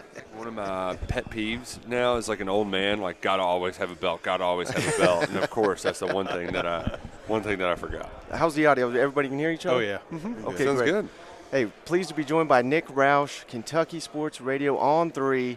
And I got to be honest, Nick, you're the only one that's DM'd me here that I felt threatened when I got it. It was right after my infamous Feinbaum appearance. It wasn't even like, hey, how you doing? Would you like to chat? Where are you? And I was like, I'm upstairs. Cousin Shane, he was like, make sure we're rolling the cameras. If he assaults you, we'll have it on tape. It's weird. Usually you'd think I'd be beefing with a Tennessee guy, too. I know, right? But that's what I love, too. We were talking before we went on. It's fun to kind of mix it up here instead of just doing some Twitter stone throwing, because it's all in good fun. Right. But that's why we do this, right? Is to just debate, argue over our teams, their team, your team, why Tennessee stinks, why Kentucky's the best, stuff like that. It's a lot of fun. It's the rivalry, man. Growing up, you remember there was a lull. There was a longest winning streak that we talked about all the time. Nobody cared about Kentucky. Mm-hmm. Now you have to care about Kentucky because they're going to come in there and kick your ass if you're not ready for them. And what's weird, too, is it's kind of – what's made the Tennessee game even more frustrating is Rick Barnes has made it more of a rivalry on the basketball court, too. So it's like, damn it, you cannot lose to both of these teams, all right? You can't lose the football and the basketball. You got to get at least one of them. You could shoot a tweet out about volleyball, and we're going to say, oh, well, our volleyball team. Exactly. I love that it's back, too, because I still remember the time that I what's the opposite of fell in love? Whatever that is, it was 2007. Eric Ainge and the Tennessee Volunteers come to town. Kentucky, best team of my lifetime, right? Yeah. They're 7-4. If they win this game against the Vols, the first time in decades, I think it was like '86, I want to say. They win this game, they're going to the Outback Bowl. Right. New Year's Day game. This is huge. It's bitter cold. The game goes into overtime. I'm in the end zone. Lona Sieber is getting ready to kick the game-winning field goal, and this usher comes up to me and says, sir, you can't be down here. And I'm like getting ready to rush the field. Sir, you can't be down here. And I'd been there throughout this whole comeback. I'm like, this is my lucky spot. You will not make me move. And he grabs me, pulls me away. Lona Sieber gets the field goal block. Kentucky loses 3 overtime. It's your fault. It is your fault. And the whole time I was sitting there with a UK helmet on my head, wind burnt. And then I had to go. Kentucky played at Rupp Arena to some directional school afterwards. I can't drive, so I'm stuck having to go just sad and windburnt to Rupp Arena to watch the basketball team blow out somebody. That was hearing Rocky Top over and over and over. That's where I learned to hate Tennessee. Absolutely. That's his ringtone. But, hey, let me ask you. So what you just said there, though, 7-4, that was the best Kentucky season of your young life there. Yeah. Now we're going off 2 10-win seasons in the last 4. What a wild run it's been. So tell me why I'm dead wrong, why Kentucky ends the season here right where we're starting it in Atlanta. Well, Mark Stoops has gotten to this point in his career by doing a rebuild in the most unconventional way, a very old school way. Linemen running the football and defense. Yeah. You know, it's about defense, tackling, blocking, and running the football. Well, finally has a quarterback now, and a pretty darn good one, who in his first year there was a little bit of trepidation, like, all right, is this guy actually going to be the real deal? Liam Cohen gave him the keys to the car, and we just watched him go. Throughout the year, he got progressively better, with a few exceptions here and there. He certainly got more comfortable running the football, knowing when, all right, here's a time where I've got to force the action, but also I can just go get this first down with my legs. His deep ball did get a little bit worse, a little bit more inaccurate throughout the year, but you're seeing a guy where Kentucky finally has a quarterback. Yeah. And in order to beat a team like Georgia, you have to have a playmaker, a difference maker, somebody to make that outstanding play. And Will Levis, he can make those outstanding throws, that outstanding run, the 1, 2, 3 plays to put you over the top. He can do that. It's a long road to get there, but you can see a scenario where, you know what, Kentucky's got a really good talented edge rusher with J.J. Weaver. They've got more experience now in the secondary, really good group of linebackers. Chris Rodriguez, if he can play the whole season, he can be the new rushing record holder at Kentucky. There's a lot to love there if things go in the right direction and Will Levis meets his lofty expectations. I'm glad you mentioned Rodriguez, because I was going to ask you, do you think we'll learn anything? Will Mark Stoops reveal anything during his day here at SEC Media Days? I have a feeling that he's going to hem and haw a little bit, but also say that he's going to miss at least one game. You're right. But the rest TBD. Mark Stoops is one, too. He likes to keep things close to the vest. The one exception, in my mind, I see him playing it kind of like a quarterback competition. The only time he's ever not taken a competition throughout fall camp was last year with Will Levis. It was a no-brainer. So hopefully this is a no-brainer. We can learn that he's missing the Miami of Ohio opener, get him warmed up to go down to the swamp at Florida. Well, I was going to say, do you think he spurs this thing and says, well, he's going to miss this game and this game? Oh, you know what? we joke, too. It's like, you know what? Those non-conference games, they're just, you can't let him. He really likes his non-conference games. So we thought that'd be the best form of punishment, is not let him play against Youngstown State. So do you have a prediction for Rodriguez? Do you think he'll play against Florida? I'm hesitant. Mostly because Kentucky, they accepted a transfer in June from Ramon Jefferson, an FCS All-American last year at Sam Houston State. He was a touted guy. I think Tennessee was in on him, a lot of schools. Exactly. And I don't think Kentucky takes that chance if they don't expect him to miss more than one game. So I'm gonna, if you made me put my feet to the fire and say no, he's not going to play against Florida. I want to ask one question, because obviously any Kentucky tweet comes out, Tennessee's right there. But I have noticed lately a lot of South Carolina. Did I miss something along the way? Did you guys piss them off somewhere? I don't know what it is about South Carolina. Does Shane Beamer have Cupid's arrow? Do they hide him somewhere? Because the media members, they just love them. They're God's gift of football. They can do no wrong. And it irritates the hell out of Kentucky. And when Will Muschamp was there, it irritated the hell out of Mark Stoops. And I think it's because Stoops, in his mind, he was from a very similar mold to Muschamp, like this defense coordinator, rose through the ranks.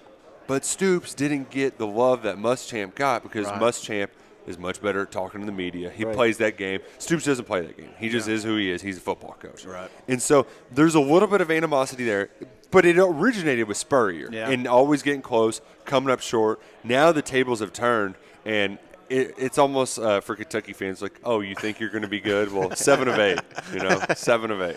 Well, speaking of bad takes on Feinbaum, a couple years ago I went on there. I said South Carolina's got a team that could win 10 games. And that was the year they beat Georgia. I think it was in Athens. Yeah, and then they won 4 games. And Paul had me back on in January, worst take of the year, SEC Mike. So I just had a take that Big Blue, they think is the worst take in the history of takes. How do I get these people back on my side here? I will say that I would encourage some of those Kentucky fans, though, that we get our blue blinders on as well, too. And losing Wan'Dale Robinson, I think that's easier said than done. Now, you won't have one dude you're throwing to 95 times, but you are going to have many more options for Will Levis to throw to. But William Cohen, we can't underestimate his impact. I mean, he's the offense coordinator for the defending Super Bowl champs right now. The dude was a star. Rich Scangarello has been in the NFL. He's coached a lot of really good quarterbacks, but his one time as a play caller didn't work out so well. So that is something that you got to know. You got to acknowledge that okay, this might not be perfect right out the gate. Mm-hmm. But I think you said you're taking vacation to Kentucky soon. Yeah. Just a lot of flattering pictures. We don't have any sort of hand signal that you can show thumbs up, but just a lot of flattering pictures of the state. I'm gonna wear blue every day. There you go. He's putting some of them Apple tags on you right now, so they know where you're at. Hey, Kentucky didn't lose everybody, though. They kept Brad White, kept him away from LSU. That's What does true. that say about Mark Stoops and the team they got coming back, that you got one of the premier programs in the country trying to get your coordinator, and he says, no, I'm coming back to Kentucky? Because to me that says he's got a ton of faith, not only in the direction of the program, but the defense they could have this year. Well, and it's a reflection of culture, which is always a fun word that coaches like to use here in the midst of a rebuild. But that's evidence of what that actually means. That's what speaks volumes to it. And you almost saw it more this offseason on the offensive line. Losing John Sharman, it was well documented. He was one of Mark Stoops' original staffers, got cancer in 2018, fought it admirably for 2 years before he ultimately passed away. And when they brought in Eric Wolford, he was recruiting his face off, but he was a bit abrasive. Let's just say that. And the culture fit really wasn't there. He left. There was a lot of drama around it, but they brought in a guy who also like Scangarella from the 49ers, but Zach Yenzer's first job was a graduate assistant for John Sharman at Troy. And talking with Tayshawn Manning, who spent his first 4 or 5 years of his career at Auburn, transferred over, and he's like, I've been with some brotherhoods at Auburn, but something about Kentucky is just different, where everybody likes each other, but they're still have to get theirs. At Kentucky, it really is, particularly on the offensive line, when you go to do something extra, you want everybody else to come with you. You want everybody to get better because this is a team. And I think that Brad White, he saw, LSU, it's great and all, but right now where I'm at Kentucky, it's a family. Yeah, and that gets very cheesy and that gets very coachy, and I feel kind of icky saying it, but that really is the only way you can describe it. Where there is a genuine care for one another. Now it's not perfect for everybody that, but generally speaking, that's kind of the culture he's cultivated. Well, you've noticed it lately with the players and the coaches sticking around. Kentucky's not a stepping stone anymore. Right. You know what I'm saying? It's a career and it's a place you want to live and die Well, at. and the other evidence is they don't have a bunch of opt-outs for bowl games. Yeah. They've had some guys get injured who are like, okay, it's a little fishy, I'm going to hold myself out. Yeah. But, Josh Allen didn't have to play in the Citrus Bowl to be a first-round pick. Benny Snell didn't have to. All these guys stick around, and that's just more and more evidence to kind of what Stoops has built at Kentucky. Now, I watched a cute film last night with You did? Will Levis. You like that? Is this the Heisman kickoff? Is that It's what the that the Heisman little kickoff. 30-30? It's the Heisman kickoff. Now, I do give Kentucky credit. Even if it's just for the minor awards or whatever, they go all in on their guys. Yeah. It's fun seeing little Will Levis run around. He did the Zach Wilson throw in high Absolutely. school. Yeah. The running left, throw it across your body 50 yards the other way. That was awesome. I loved it. But the banana transition, they had to get it in there somewhere and get right off of it. We Yeah. have to acknowledge the elephant in the room. But I thought, hey, Heisman kickoff, this is what you do. Social media team, buy in. One last question for me is, well, probably not, but is the hype with the NFL draft. This is where it all stopped. It started with a mock draft. Yep. And Twitter just blew up. Will Levis is going where, Do you think that was a good thing for that program, or do you think that is extra pressure on this program? Initially I thought it could have been a bad thing because Mark Stoops is at his best when he's got a chip on his shoulder. He likes being the pissed off redheaded guy in the corner. I'm glad I could help. They don't give me any respect. But coming down here to media days, there is a lot of that usual okay, here's some bulletin board material for us, and they don't need it, but it certainly helps. And I think in Levis's case too, he's smart enough to know that he's not good enough. Yeah. He can't, even though they might think he's a first round pick, he's only started 12 games in his career, 13 games in his career. So he knows that there's still plenty of work to do. And I think really a lot of it was just a validation of what Cohen had been telling him, what Scangarella had been telling him. Listen, the NFL guys just love what you can do. You have to put in the work to make the right decisions, to be more consistent on Saturdays. Last thing I have for you, I know this may be a little bit sensitive for the Kentucky fan base, but the Tennessee Kentucky game. They used to play for a beer barrel. Yes. And I realized why they don't do it anymore, tragic death. It was, yes. But do the Kentucky fans, do they want that back? Because Tennessee people, we're dying to bring the beer barrel back. We need to bring it back. And the problem is we've got an athletic director right now that beer's a 4-letter word. Unless you're rich. If you've got money, you can drink it in the suites. You can't drink it anywhere else.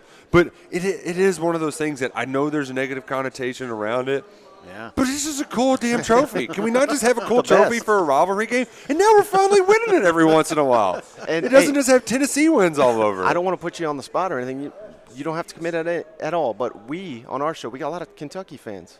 So because there's no beer barrel, what we do is we call it the bourbon bet game. Okay. And if Kentucky wins, they have to sell us. They send us Kentucky whiskey. No. If they win, which is not often, rare. But It's very rare. We send them Tennessee whiskey, okay. and then we'll get. Mayor's bet. I'm up for a mayor's bet. Okay. Let's do it, Shane. Yeah. All right. Deal. You got it, brother. Deal. Deal. First time in person.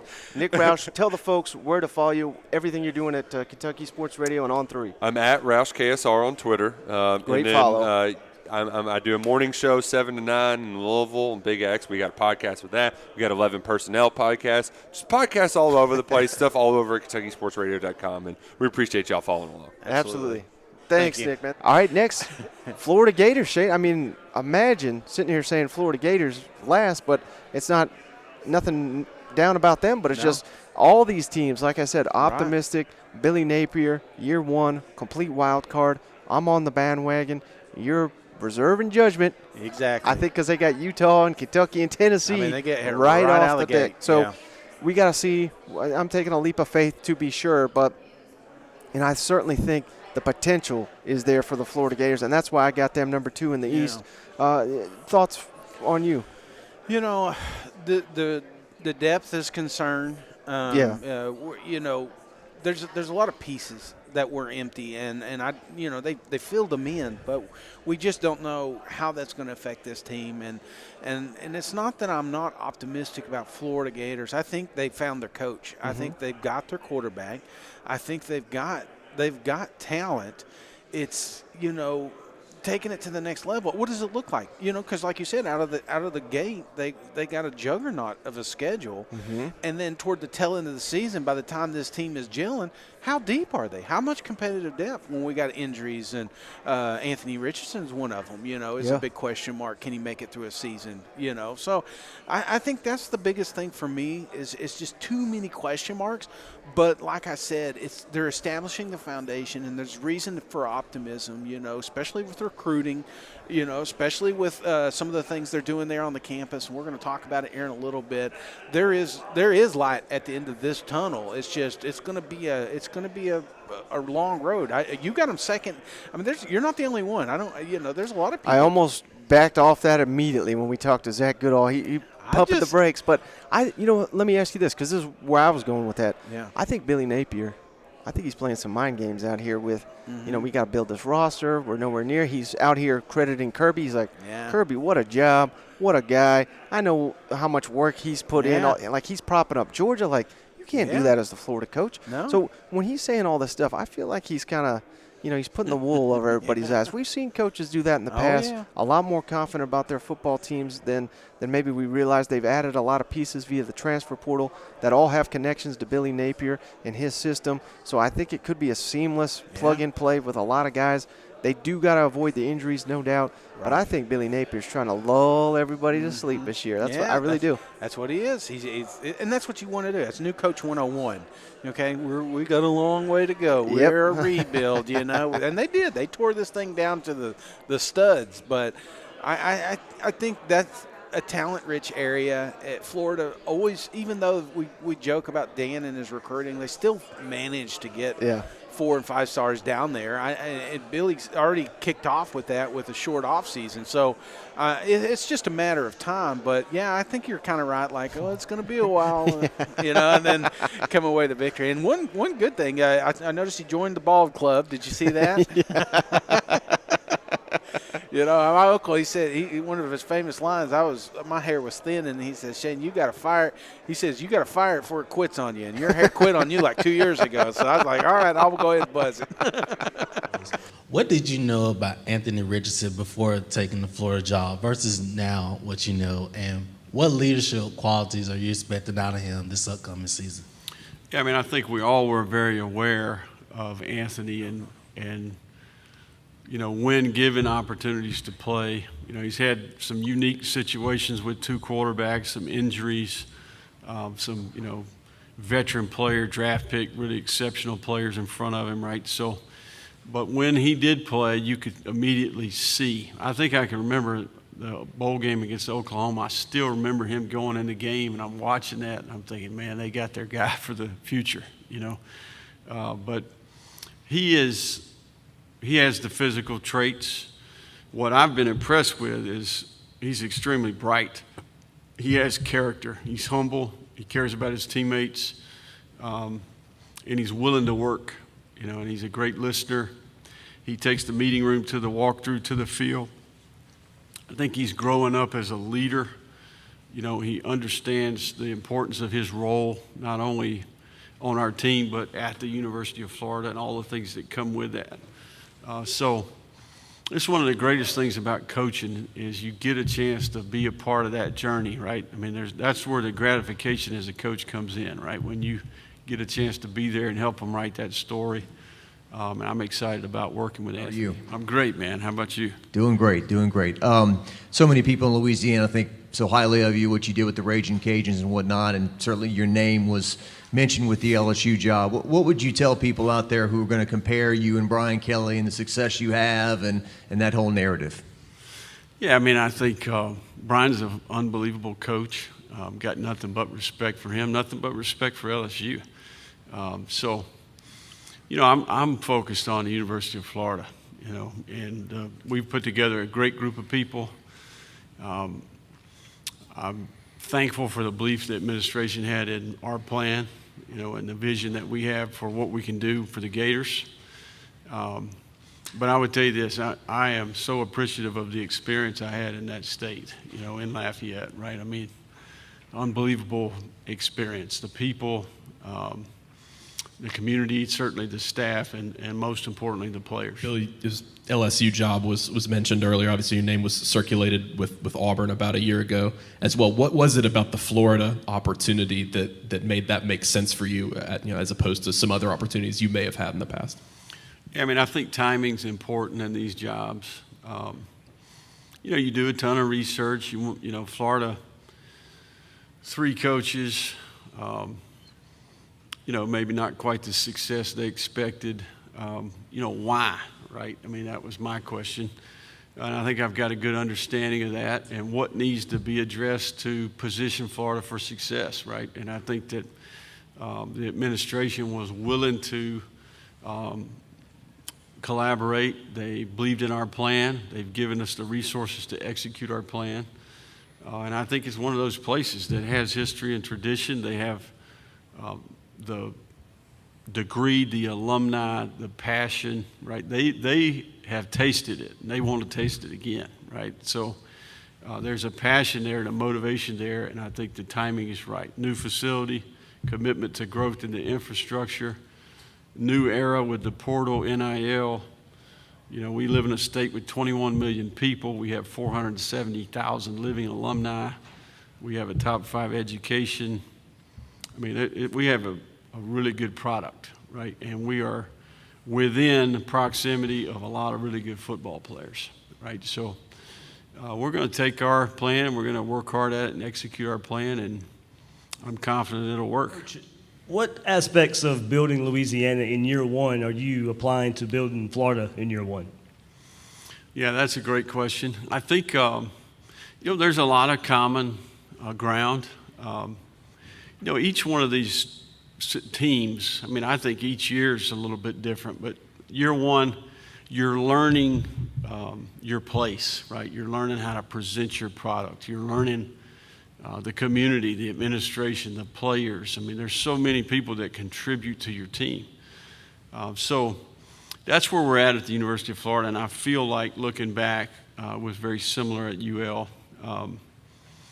You know, and every day there's a problem to solve, right? And I think that this goes with year one. I often would say year one is like giving a year of your life away, because each day, man, there's just a handful of things that continue to pop up. So we're work in progress, much like we were year one there. We've got a lot of work to do to improve, but I'm confident we've got the resources and the people to do that. Spoke in the spring about the need at receiver, and then you guys went and added 2 players at that position this offseason. Can you discuss both of those guys? First with Ricky, is him getting that number 1 jersey maybe a sign of the impact you guys expect him to have on offense? And then 2, Thigh Bowman, how did he even come on y'all's radar, and Right. what does he bring to that spot? I think that I like our receiver group. I mean, we've got a handful of really good players. I think some with experience, some that I think are very capable. I think we needed complementary players, right? I often would say the receiving group is like a basketball team. You need a center, a power forward, a 3-guard. You need a 2-guard. You need a point guard, right? You need some diversity in the room. And I think we added a couple players that have some of that, some of the things that we needed: speed, change of direction, run after catch, vertical threat. And I think both these guys do that. Ricky obviously has been a very productive player, and was the leading receiver at Arizona State, and, has film, and there's no question that he's garnered the respect of our team so far just in, 8-9 weeks. And then Ty got banged up a little bit early on arrival, but Ty's earning respect as well. He was just a guy who passed our evaluation. He was in this class, and we found out he was available. He's a high school qualifier, so we made a decision to go ahead and bring him in. So he has character. He has been mentored by some great receiver coaches and receivers. His brother played at Northwestern, had a cup of coffee in the league. He's got a football background, and I think he's, really got good intangibles. I think he's going to bring some things to our team. So 2 good players, both passed evaluation, and, I think good people and good players. Well, let's kick it over to our interview. Zach Goodall, Florida insider, who, man. Yeah. He's down Talk on about hair. Yeah, look at this guy. Shane was jealous the whole interview. All right, pleased to be joined by Zach Goodall. Covers the Florida Gators for SI All. What's it called? SI All Gators. AllGators.com. Sports Illustrated, yes, sir. of course. So, yes, sir. I mean, you go to that website, you are all over it. I mean, every dang article on there is written by Zach Goodall. So today, the Florida Gators, Billy Napier, have descended on the College Football Hall of Fame for SEC Media Day. So I had to reach out to you and get you back on the show. Thanks for stopping by. Yeah, man, absolutely. I'll give a little shout out to Demetrius Harvey, my number 2 here, because he's here with me today as well. He's a carbon copy of me and does just as much, if not more, work than I do. So I had to do it. Had to give him the love. So hey, before we get into the deep dive of the Gators, we were just chopping it up here. Your first media days. What's the experience been like for you?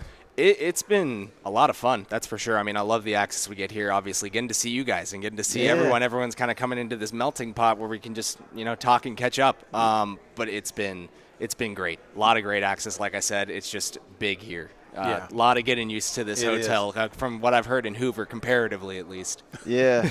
So I was saying right before I hit the record button, I feel like I blew your mind a little bit. I got the Florida Gators, number 2 in the SEC East. Am I crazy for having that bold of a take? Why? Well, I think Anthony Richardson is going to blow up. Sure. Everybody's got Kentucky or Tennessee as that second team. Florida hosts Kentucky. I think Billy Napier, there's many reasons Dan Mullen was let go, but one of them chiefly, they keep losing to Kentucky. So I think that is going to be turning around. And I think Florida, they're going to be motivated all offseason to hear about this Kentucky crap. Coming into Kentucky thinks they're going to go to Gainesville and whoop the Gators' ass. Like it's not even a question. Right. Yeah. I think that's got to end. So I think Florida wins that game. And I know last time I had you on, you were high on Tennessee. We're from Tennessee, so we're always high on Tennessee. But we've been high on Tennessee for 2 decades, and they can't beat the Gators. So I think they lose to the Gators. That's how I got to the Florida number 2. Certainly. I mean, I think that it's a talented roster, and like Napier said here, he said throughout the entire offseason, they're confident with the starting group they've got, and those are, obviously the early games. I think that they're going to be a lot closer to full health than at any point. But But it all starts with Utah. I mean, talk about a test. Yeah. Very first game to have the best team last year in the Pac-12 coming into the swamp and playing in the lights. Yeah. It's certainly going to be difficult for Utah because even at 7:30, that place is hot. But it all depends on that. I'm telling people, I'm kind of going 6-6, 7-5 because I understand the depth concerns, right? You know, one player goes down, especially if it's Anthony Richardson. Right. Yeah. It's not looking good. But and if he has they an come injury in, history too. Exactly, and I think he's got all the talent in the world like you do. He should be able to blow up. This is a friendly offense to him from what we've seen. But he gets hurt, and suddenly, you know, they don't really have any other options. And you can say that really at any position on the team at this point, there's just not much depth there. I've been saying 6-6 to 7-5 at this point to be conservative, but I'm looking at it from, you know, when they lose these games, these big games.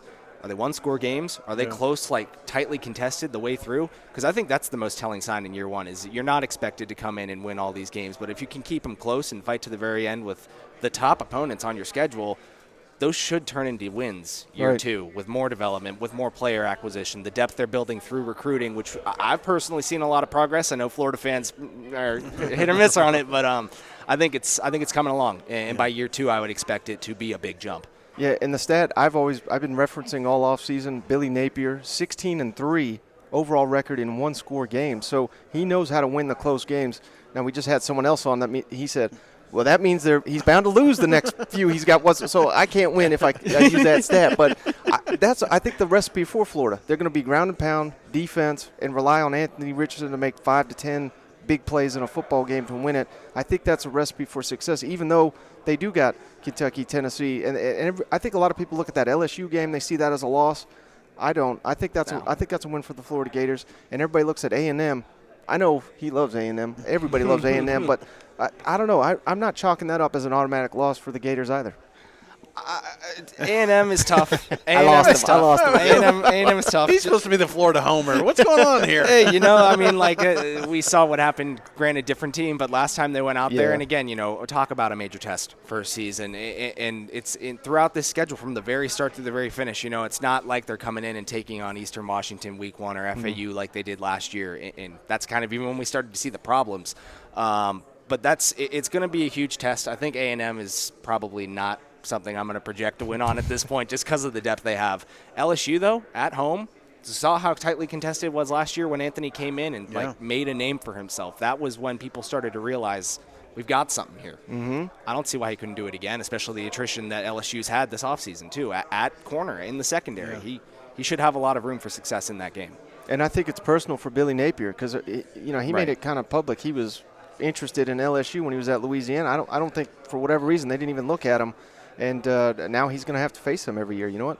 Yeah, and I mean, it's certainly going to be an interesting matchup with the coach that they did hire instead. You know, I want to see how he transitions to the SEC. Is it going to be seamless? Is it going to be rocky? And it's one of those ones where it's so hard to make these projections at this point until we see a game or two from both of them. But you compare the squads, you know, head to head, it seems pretty evenly contested. And you've got that game in Gainesville now after it was, 49-42 last year, down to the wire, a bunch of touchdowns second half. Could be the other way this year for all we know. We've seen a couple coaches use some cracks against Brian Kelly in his dancing. Has old Billy Napier, has he made any dancing comments yet? He's not, and I don't know if he's a dancer. You know, he's more laid back. I think he'd want to sit back and people watch. I'm the same way, though, so I can't blame him. So I know Napier's only – go ahead. I'm sorry, I just want to ask quick, you know, because we cover all SEC teams, and there's a lot of people listening right now that – doesn't know Napier, doesn't know what this offense is going to look like. If you're just an outsider looking in, what are you going to expect to see from the Florida Gators? What style of offense is he going to be bringing out there? It's going to be different. It's not going to be the same one Dan used, Dan Mullen. He was 95%, 11 personnel, 3+ receivers spread out wide. We saw 4 wide quite a bit, and it's not going to be the same thing. We're going to see maybe 30 to 40% 12 personnel. You know, they're going to find a way to use 2 tight ends, and they've got questions there. They had health injury issues at tight end throughout the spring, but they've got a lot of people in that room with different talents, young and old. A guy that moved back from defensive end who used to play tight end and was their leading receiver in the spring game. So a lot of very different talents, and we're going to see them run the ball as a result. You know, with those guys on the field, they'll want to run the ball, I think, 55-ish% of the time, just based on what Napier's done in the past. We'll see 3 different running backs used like we did with Dan Mullen. I just think I think the hot hand is going to be a thing at this time. You know, Yeah. Damian Pierce, we've talked about that. And the frustration when he just get pulled. I think if Montrell Johnson goes in and he's just getting 4, 5, 7, 4, 5, he's not getting pulled off the field. It's going to be a bit more orchestrated.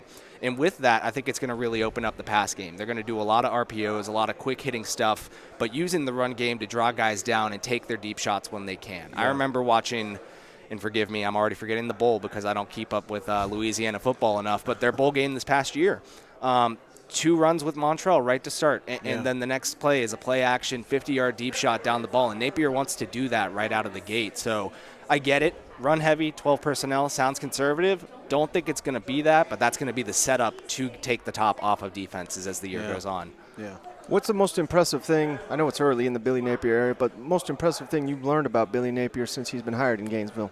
I mean, I've learned a couple of impressive things, but I think it's more of an observation. How do you keep a staff of 100-some coaches organized and intact? And how do you keep the message to the team in unison when you've got 100 different voices coming in and saying this stuff? And so far, so good. I mean, I understand that there's always going to be little things as there's a transition, maybe some big things, but we've certainly not heard any complaints, any frustrations from the players. They're getting a pretty direct message from everyone. It stays the same. And from all I can tell, the players I talked to, the coaches who are observing, players seem bought in and unified, which is something I think we could all kind of tell at the end of the Dan Mullen era. It just wasn't there. Yeah.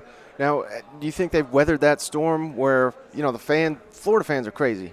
All SEC fans are crazy. I mean, I'm not trying to pinpoint Gator fans, but at Florida, I say they're crazy because the expectation is championship, and not only championship, but they want it to be exciting brand of football. Yeah. So, I mean, it's sky high. They've had some of the best coaches of all time down there in Gainesville. So you're walking into a little bit of a firestorm. He's releasing, you know, letters to calm people down. He said he had that out. I don't know if you buy that or not, but have they weathered that, do you think? I think so. I believe that letter was pre-planned. It was a speaking tour thing that they wanted to send to the fans, and then there was a bunch of events going on. So people just kind of read into it, yeah. It just so happens to be right when they have a bunch of recruiting misses, and Gators Twitter takes that how Gators Twitter takes that. But I think they have, and I think that, you know, there's still some storm ahead, you know, with this roster attrition. I was pointing to this the other day when it comes to recruiting, because I think we can all agree the fans' biggest complaint with Mullen, among many things, was recruiting and just kind of the lackadaisical effort. And someone pulled this up to me the other day because, you know, they didn't get a Jaden Rashada. They're not getting these 5 stars yet. Right. July 18th, 2018, Dan Mullen had 4 4-star commits in his class, 7 in total. Napier had 10 on the same day. And we talk about, you know, this second team that he once developed, and they need to get more depth across the roster. Even without these 5 stars, that's how you do it. 10 4-stars in July. That's SEC recruiting right there, and you got to put the cherry on top. So it's a process. Fans obviously have high expectations, like you said, because of the history here, the tradition. But Napier's told everyone all along, you know, we got to temper expectations. Yeah. There is work to be done here, and I get it. Fans don't want to hear that, but that's why I'm going to really start judging things on year 2. Yeah, see those close games this year, see the recruiting wins, and then when it comes to year 2, it's, you know, we're not giving excuses anymore. Well, we know it's going to be a rebuild. We expect them to, you know, be kicking in all gears when they play Tennessee, because that's usually what happens. But I want to go back to the recruiting, because I think that's always been the asterisk, you know, in Florida here the last few years. What have you seen from Billy just in the state of Florida, you know, just kind of protecting the borders there?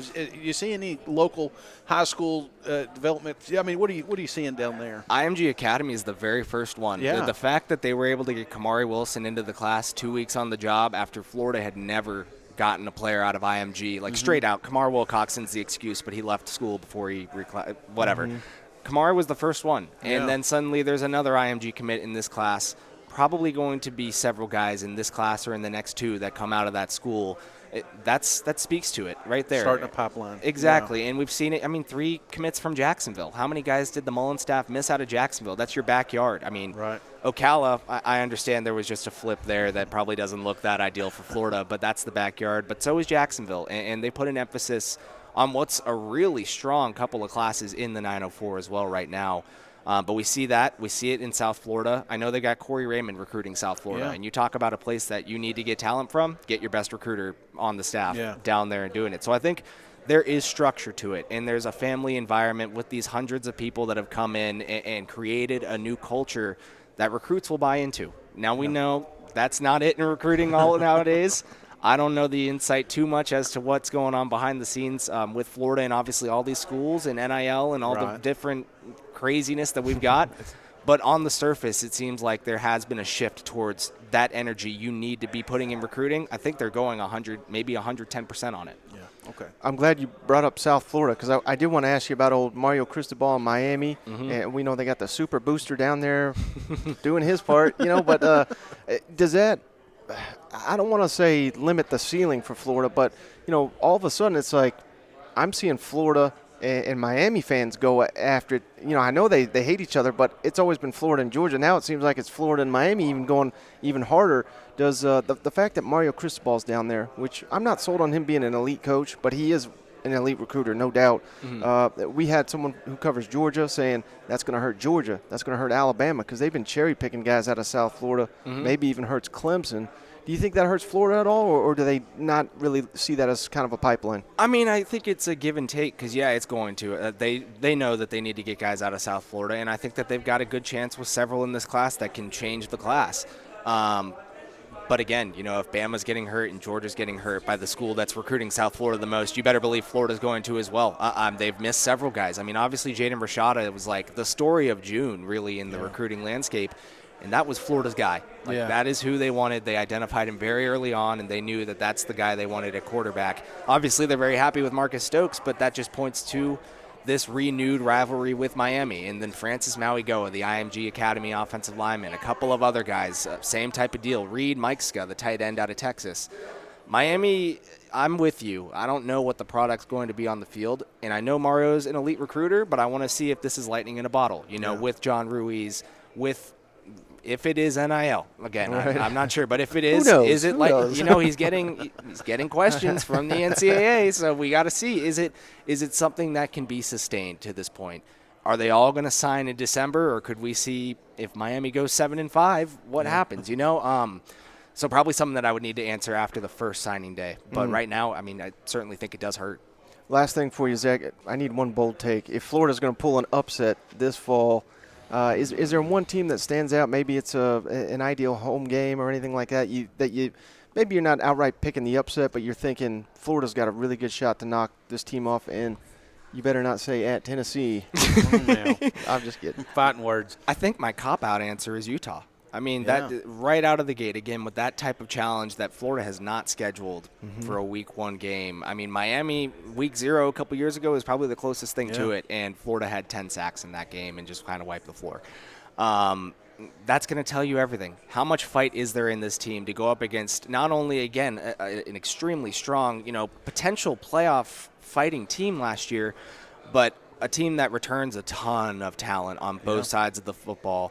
Depth will be tested. The biggest issue that Napier said all season is going to be tested right out of the gate against a strong team. And they win that game. They upset it. Who am I to say that they're going to lose these games? I'm expecting them to lose right now because that's a program-changing win right there for Napier. If they lose by one score, I still gain confidence that as they get their things going, they can beat Kentucky. They can beat Tennessee. But I just got to see then. Yeah. Before you go, can you tell our audience where to follow you? Yeah, you guys can find me on Twitter at Zach_Goodall, spelled with an H the correct way. And in all my work over at All Gators, we got a great team planning to crank out a ton of content over the next couple of days from being here.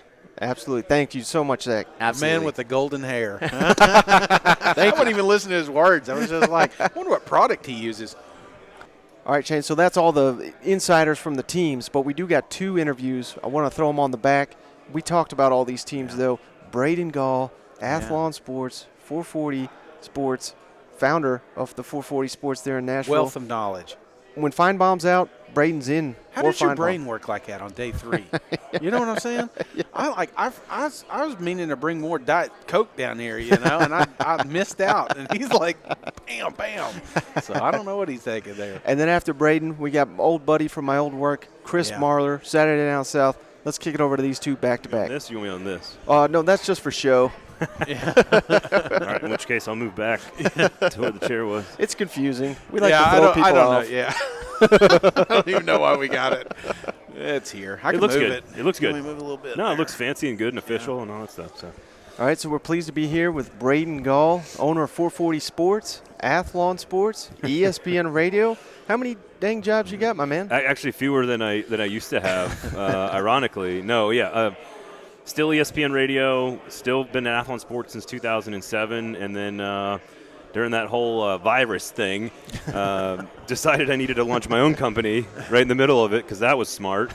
And so, yeah, 440 Sports started as just like a Nashville-only thing for Nashville sports fans. And the one thing that I love is college football and SEC football, and you guys know all about SEC ball too. So that one is kind of now grown outside of Nashville, and we're excited about it, and love the space. I think it's just a fun space. You guys, again, you guys know all about it. It's fun to be able to talk about the things you want to talk about, how you want to talk about them, where you want to talk about them, when you want to talk about them, and that's what sort of the digital SEC space allows us to do. So it's a lot of fun. Yeah, and I don't know if you remember this, but I DM'd you, man, because it's like I saw you, I saw other people doing it, and that's what inspired me to do this on my own as well. So just want to say thanks, man. I've always been a big fan of your work for years and years. I've listened to the Athlon podcast going back to David Fox, probably. Yeah, that's a name right there.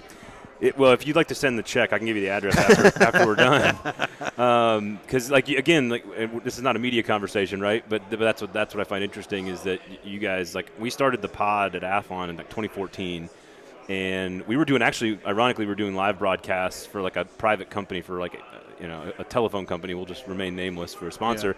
Was paying us to drive down to the College Football Hall of Fame every Saturday to do second screen live talk shows during the big SEC Network game of the week. And Athlon had no idea that it was 10 years ahead of the curve on that. Yeah. And so it just kind of died off. And so we kept doing the podcast, but still we hadn't figured out yet that people want to see, they want to be able to interact, they want to do all this stuff, and you guys have done a great job with that. And I think that's sort of where we're migrating to is and everybody's going in there. Again, that space is just fun because you're not controlled by suits. Yeah. You're not controlled by FCC violations. Exactly. You kind of get to be authentically yourself, which is what the podcast space is all about. And now you get to watch people do that. Right. So it's a really fun thing. We were just talking about that. I walked by a guy, and I won't say his name, but he was on the phone with somebody saying, "Oh yeah, we've already got an interview with him. I promise we'll get him on." And I was like, isn't that great? We don't have to have somebody on.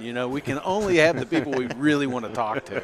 Well, I'm honored. Continue to go on, boys. I thought you were going to say, because we've also heard this a lot, we can curse, people get excited. We hand people beers. They're like, you can drink while you do it. We drink every show. Every show. I was joking Except for with this Mike. one. Yeah. Or are we? I was going to say, what's under the table here, boys? How many bathroom breaks you going to take, Shay? Is there brown water somewhere within reach? Because I'm down. But, hey, I know we got to talk some football. Sure. And I know, because I listen to all your stuff, I know you started to pick up momentum like we have supporting Mississippi State. I don't think they get enough coverage nationally, of course. So what is it about Mike Leach going into year 3, Will Rogers, everything you like about the Bulldogs? Yeah, I'd like to, I felt like this with Kentucky last year. I picked Kentucky second in the East, in March last year, and I felt like everyone looked at me like I had 3 heads.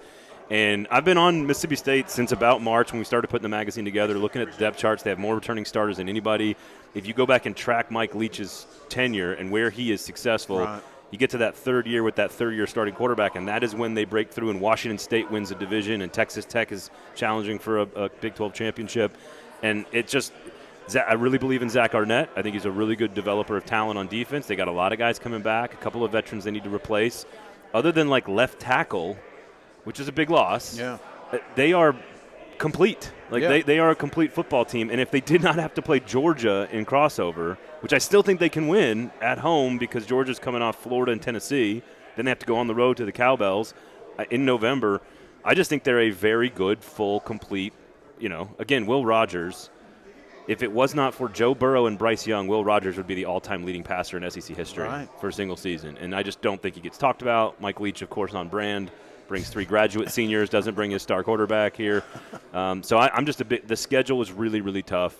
That's why I'm in the 8-4 camp instead of 10-2. Mm-hmm. If they didn't play Georgia and they had a slightly easier schedule, I would 10-2 is where I'd put them because I think this is like Mark Stoops in Kentucky has done, I think now twice in the last few years, gotten to that 10-win mark. This is a 10-win Mississippi State team. Yeah. I just don't think they can get there with their schedule. Arkansas's got an easier schedule. LSU's got a slightly easier schedule. You know, like you can kind of you can find ways that the tiebreakers end up going some way. I just really like Mississippi State. Just, like I said, all the things we just talked about. Now, today's Wednesday here. It's Florida Day. What do you make about Billy Napier's first-year team down there in Gainesville? Because I don't know if you've seen it, but I'm out on a limb here. I picked him second in the East. I have not seen that. And I like it. A lot of the reason, I mean, they catch Kentucky at home. They play Tennessee, of course, every year. I know it's in Neyland Stadium, but for the life of me, I cannot pick Tennessee to beat Florida. I mean, I've done it like 9 out of 10 years, it seems like, and it never goes that way. So, I mean, I think that's their two biggest competitors in the East for that second spot. And I think if you were to – I realize why people like Kentucky and Tennessee, but if you were to lay out all the three rosters, I think you could make the case Florida's is, if it's not equal, it's better, especially Kentucky's. Maybe not as deep. It's super interesting. I didn't mean to cut you off there. I think that these three are interesting. Yeah. I think it's Arkansas, LSU, Mississippi State, Ole Miss, and maybe even to some degree A&M. Like I think, again, you could put all 5 of those in the West in any order, and these three. People want to include South Carolina in that mix, and I don't see it yet. I'm trying to. People spent all day on Tuesday trying to convince me. People have spent all week trying to convince me that this is all real, because Spencer Rattler's the most talented quarterback in South Carolina history, that it's all real. The roster, they got so lucky last year. I hate using that word, but they caught Auburn when they were trying to fire a coach. They caught Florida after they fired a coach, and they should have lost to East Carolina and Vanderbilt. Yeah. And, they also could have won a couple other games too. I just think they got pretty fortunate and ahead of the curve to get to 6 wins. So I think they're more like 6-6, maybe 7-5, best case scenario. So I'm not buying into South Carolina. So long way of getting to your question. Kentucky, Tennessee, and Florida, that's the debate for me, and I agree with you. I actually think Kentucky is the best roster of all of them from 1 to 85 because they are more complete culturally, depth. Every player on that team, Mark Stoops has recruited, not like Heupel and Napier. Every player has been in Mark Stoops' philosophy and development culture for 3 to 4 years. They've got a star at quarterback. They've got one of the best running backs in the SEC. They will be great along the offensive line. The best recruiting class in Kentucky history for the defensive line in 2020. They're all going to step in now and be starters. And who do I trust to develop those guys into starting defensive linemen better than Mark Stoops? Yeah. Other than playing at Tennessee, which has been a problem for Kentucky no matter how good they are, that's the only I've got Kentucky at second. I think they're number 2. He's there with you. I think some of that. There we go.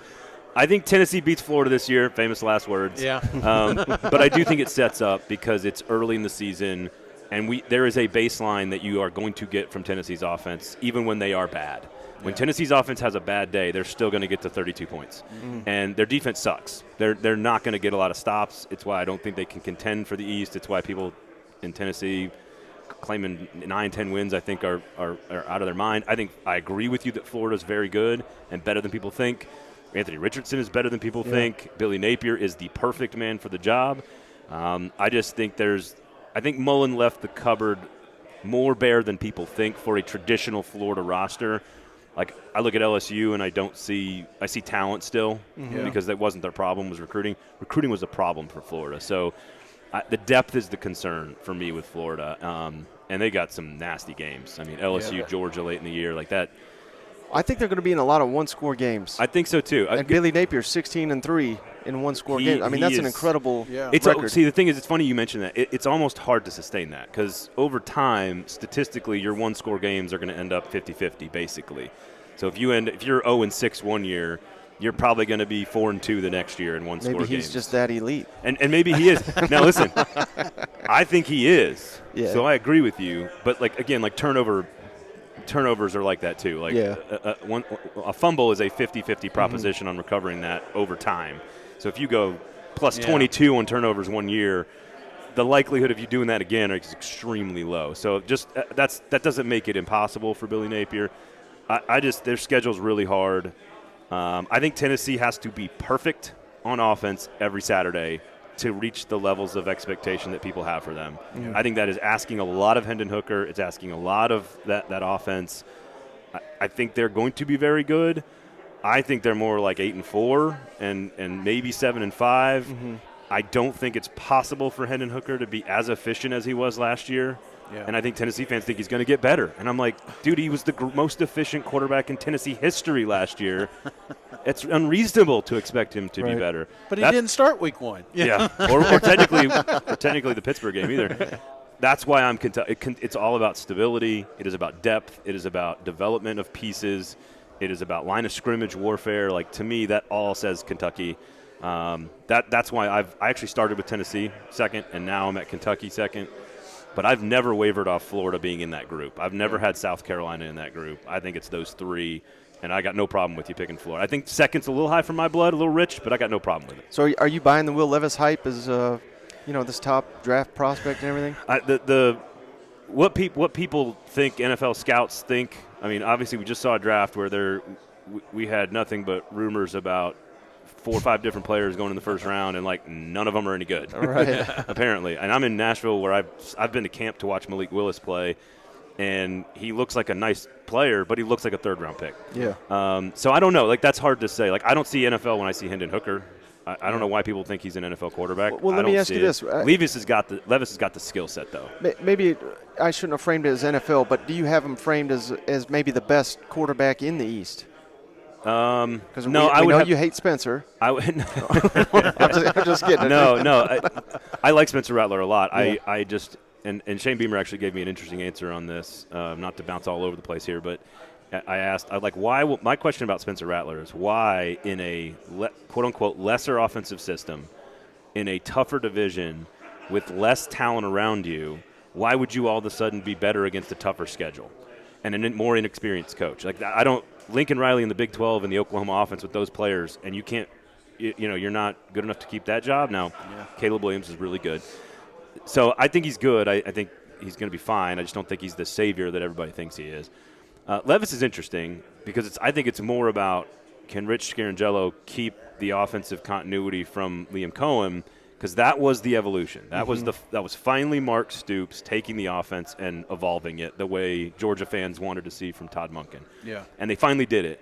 I'm sure Liam Cohen is a little upset that the one year he was outside of Los Angeles, they win a Super Bowl. But he goes back. I love going back to the Shanahan tree and hiring a guy with these pro-style concepts that also wants to run the football. That just fits right in with what Stoops wants to do, and their skills on the offense with Rodriguez and the O-line. I just think they're going to miss Wandell, but I think they are in really good shape if the offensive coordinator hire was the right guy. If that's the right guy, I think Kentucky's they are a one-loss team playing Georgia for the rights to win the SEC East in Lexington on a night game in late November. And we all know Georgia's going to go up there and whip them. But, but again, who played Georgia the best last year? On the road in Athens, it was Kentucky, who covered on a last-second play, by the way. People don't forget. And they didn't really have a chance to, 2 or 3 years ago in Georgia, 17 maybe, when Georgia went up there, and it was, one loss versus one loss, winner wins the East, and Georgia thumped them. I don't think they're that good. Right. I don't think they're competitive with Georgia, but I think people are underselling them just in general. Got the star quarterback, established coach, established culture, good line of scrimmage, good running game, good defense. I don't know what there isn't to like about Kentucky. Their crossover is Ole Miss and Mississippi State. Well, they lost to both of those teams the last time they faced them, though.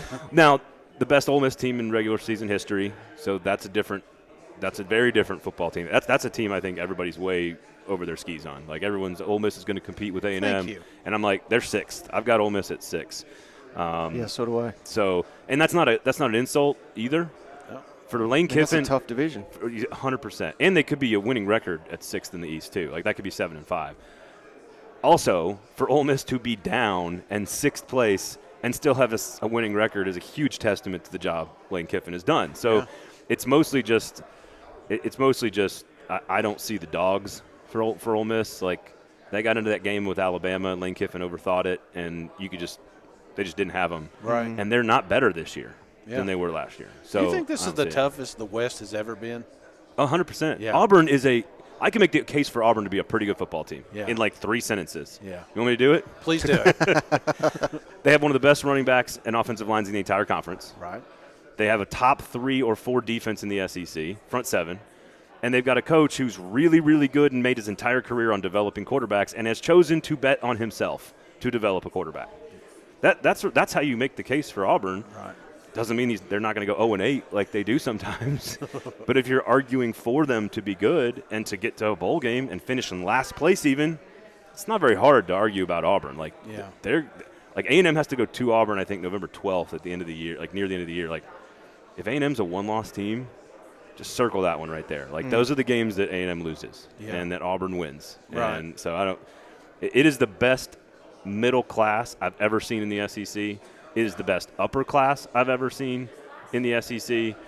And outside of Vanderbilt, you could have 13 teams scratching for a bowl game. Missouri's probably the only one I would say is not going to get there. Yeah. That's 12 bowl teams. Right. Exactly. Last thing I got for you, Braden, this is something I've also heard you talk about all offseason long on your podcast, but with the transfer portal, that's a way these coaches, like a South Carolina, like Ole Miss now, like LSU, we used to live in a time where 2, 3, 4 seasons you'd get to build up your team. But with the transfer portal, you can do that almost overnight in a single offseason. Do you think that's a smart strategy by Ole Miss and maybe Brian Kelly at LSU, which clearly you don't want LSU to build that way every year, but during a coaching transition, you kind of forced to do that. I think you guys asked the question the right way, which is like Mel Tucker did at Michigan State, went to the portal hard year one, it worked.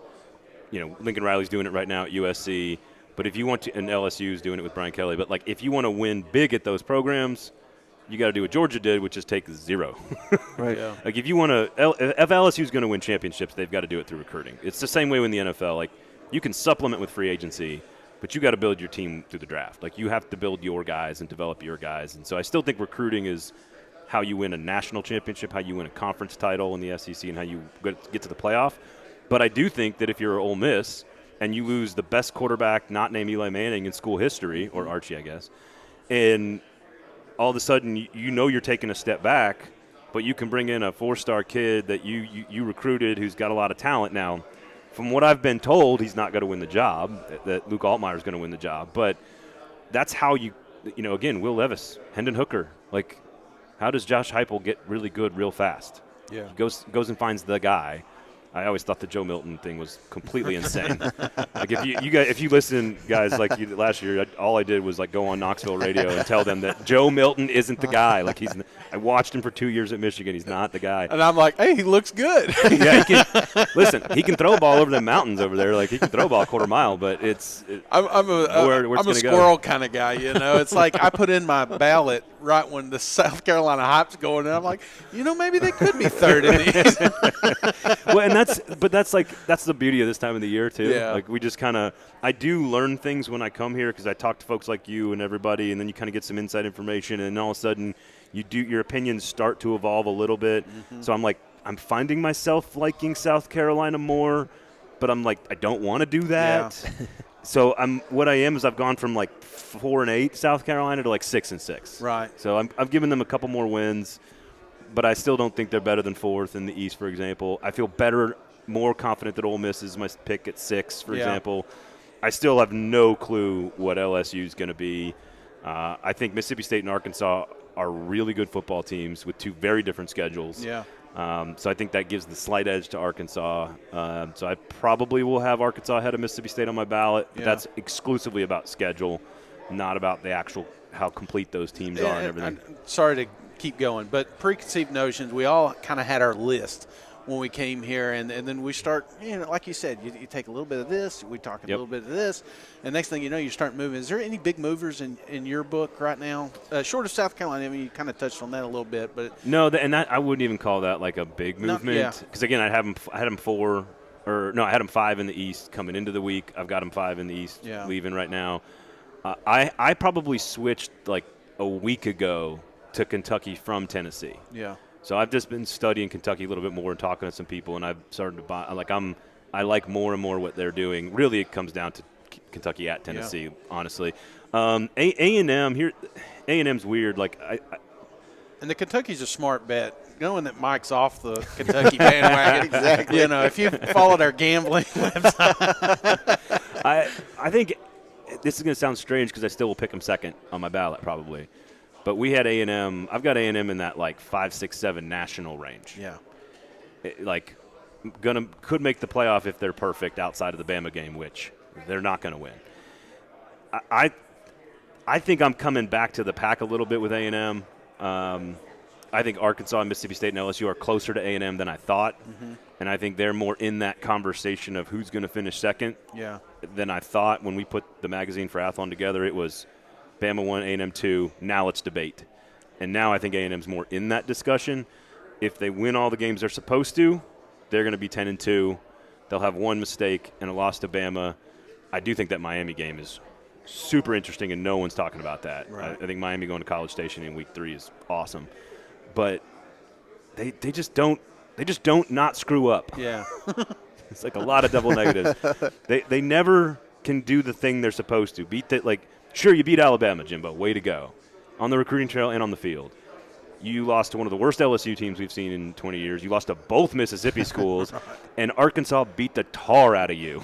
Just lined up and punched you in the face. Don't forget Colorado. And now you change your quarterback, and you have a game plan, and all of a sudden it goes out the window. I don't have a problem with that one. But you're asking them to be perfect to be in that top 5, 8 national conversation. And I think there's such a wide open race for the 4th playoff spot that I like Baylor, Oklahoma State, Oklahoma, NC State, Utah, Oregon, USC, all their paths to get to that 4 spot.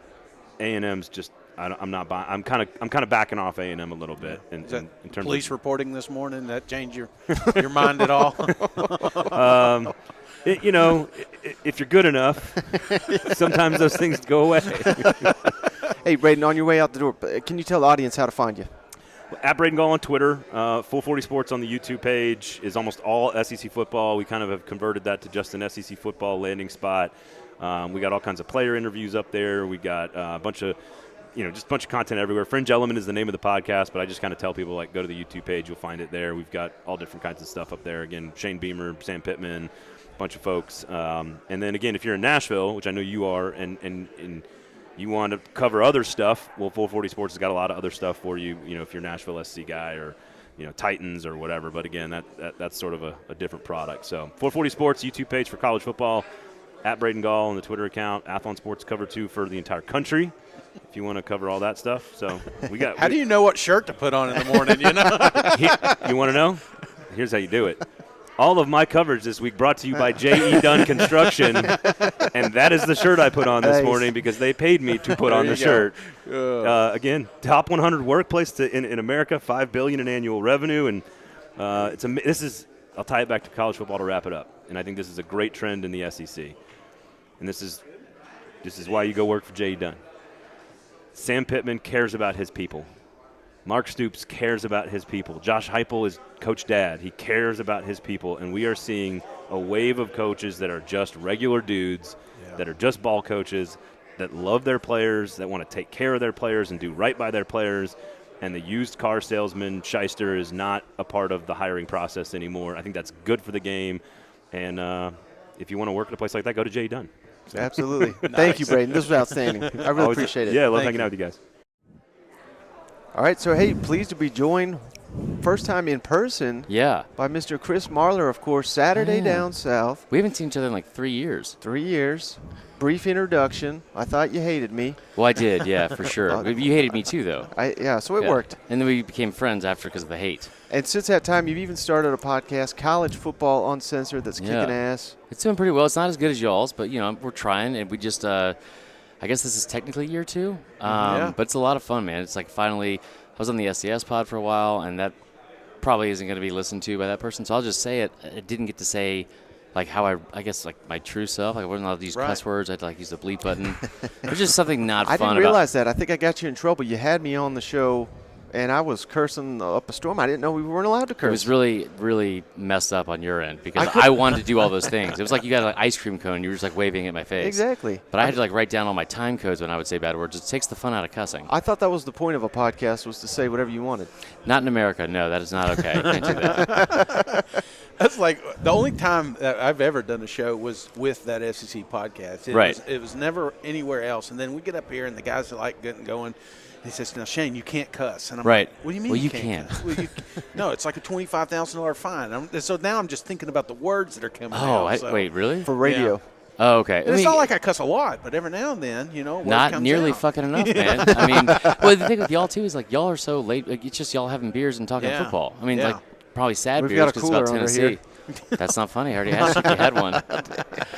No, man, I appreciate it though. It's going really well. It's a lot of fun. It's like fun to, I don't know, kind of get into. I have listened to both your shows, and I just think the second one, this one here that you're on, the Uncensored, it feels like we're getting the real Chris. Yeah, your check's in the mail for sure. Yeah. I don't know if everyone needs the real Chris. I'm sure a lot of people don't, but I think that's like there's just something more fun. I think in this with podcasts now and in this like business in general, like I love the fact that I don't know if it's because the time we came in, but you don't have to fit into this mold of like those guys are like, then we're back, and like all that kind of crap. Right. You can kind of be yourself and carve out your own little, place for my 1,200 listeners. Yeah, so a little 12. backstory for the listeners.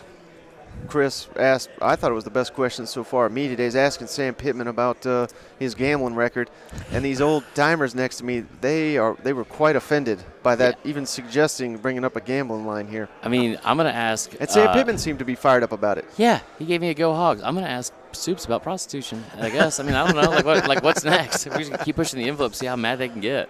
So what's it like living in a world, Marler, where Alabama is on the decline, and they're the second best program at best in the SEC. So here's my thing about Mike. I love him to death, but he's been doing the same shtick for fucking 4 years now, and he's always it's never they're going to lose one game. It's they're going to lose 3 to 4 games, and they should have last year, to be honest. But yeah, I mean, like at some point, like the dynasty has to end, and Bama fans aren't going to handle that well. I'm probably not going to handle that well because it's been an incredible run, right? Like you just I don't. We were talking about this the other night, like the 2009 season when they won like that national championship. Like Saban went there in 07, then 08, and then they lose in 08 to Tebow, which I didn't think they were going to win that game. But then you win in 09, and you have this uber talented team in 2010. You go 10-3, and then the next year you finally you get backdoored into the national championship. It's hard to win a national championship, and I think that and I'm probably guilty of it too. But Kirby has done an incredible job at that program. And, like, from where it was at, we forget that Richt was like a 10-win program there. Yeah. And, I mean, you remember, you're about the same age as me. Georgia was kind of I don't want to say Mississippi State, but they were a 7-4 team all throughout the 90s. You know what I mean? Yeah. And if you're fact-checking me, they played 11 games then, so don't start. But, like, I do think that he's done an incredible job of, like, the amount of resources he's brought in. They didn't have an indoor football facility. Right. They would sit on a school bus when it would rain. I mean, that's like the worst detention ever. So, I'm happy for some of like my Georgia friends. I hate most of it for Georgia Twitter because they're the worst. But you've been battling with them back and forth all off season. All I hear from you is Mechie and Williams and how they've been suited up. They would have been bringing home another ring to Tuscaloosa. Here's the thing. Georgia won that game. They were the best team in the country. I didn't think Bama was going to win in Atlanta. I was shocked at that outcome. The thing about Mechie and Williams is they accounted for 63% of the overall production of passing yards and then like 62% of like the touchdowns. Mechie had 25 targets in the Auburn game when Williams went down, right? We had a very real example of what that game could look like with both those players in. And the only reason I bring it up is because it did matter because Slade Bolden became our receiver one, who is if you've ever been to a fucking Kinko's, that guy just came out from behind the counter. But also, we had to listen to Georgia fans talk about Tyler Simmons being on sides for 4 years. So I feel like it's an even trade. Of all the transfers Alabama's picked up, and they basically cherry-pick the holes they do have. It's like 2 holes. They get the best 2 players in the portal. Which one do you think have the biggest impact this year? Jahmyr Gibbs. Which I know is probably like the cliche answer, but you think about like Brian Robinson last year, he had – it seemed like the most volume of work and carries since Derrick Henry. Right. They fed Derrick Henry 395 times in a season because they had to feed Derrick Henry that much, and he was a monster.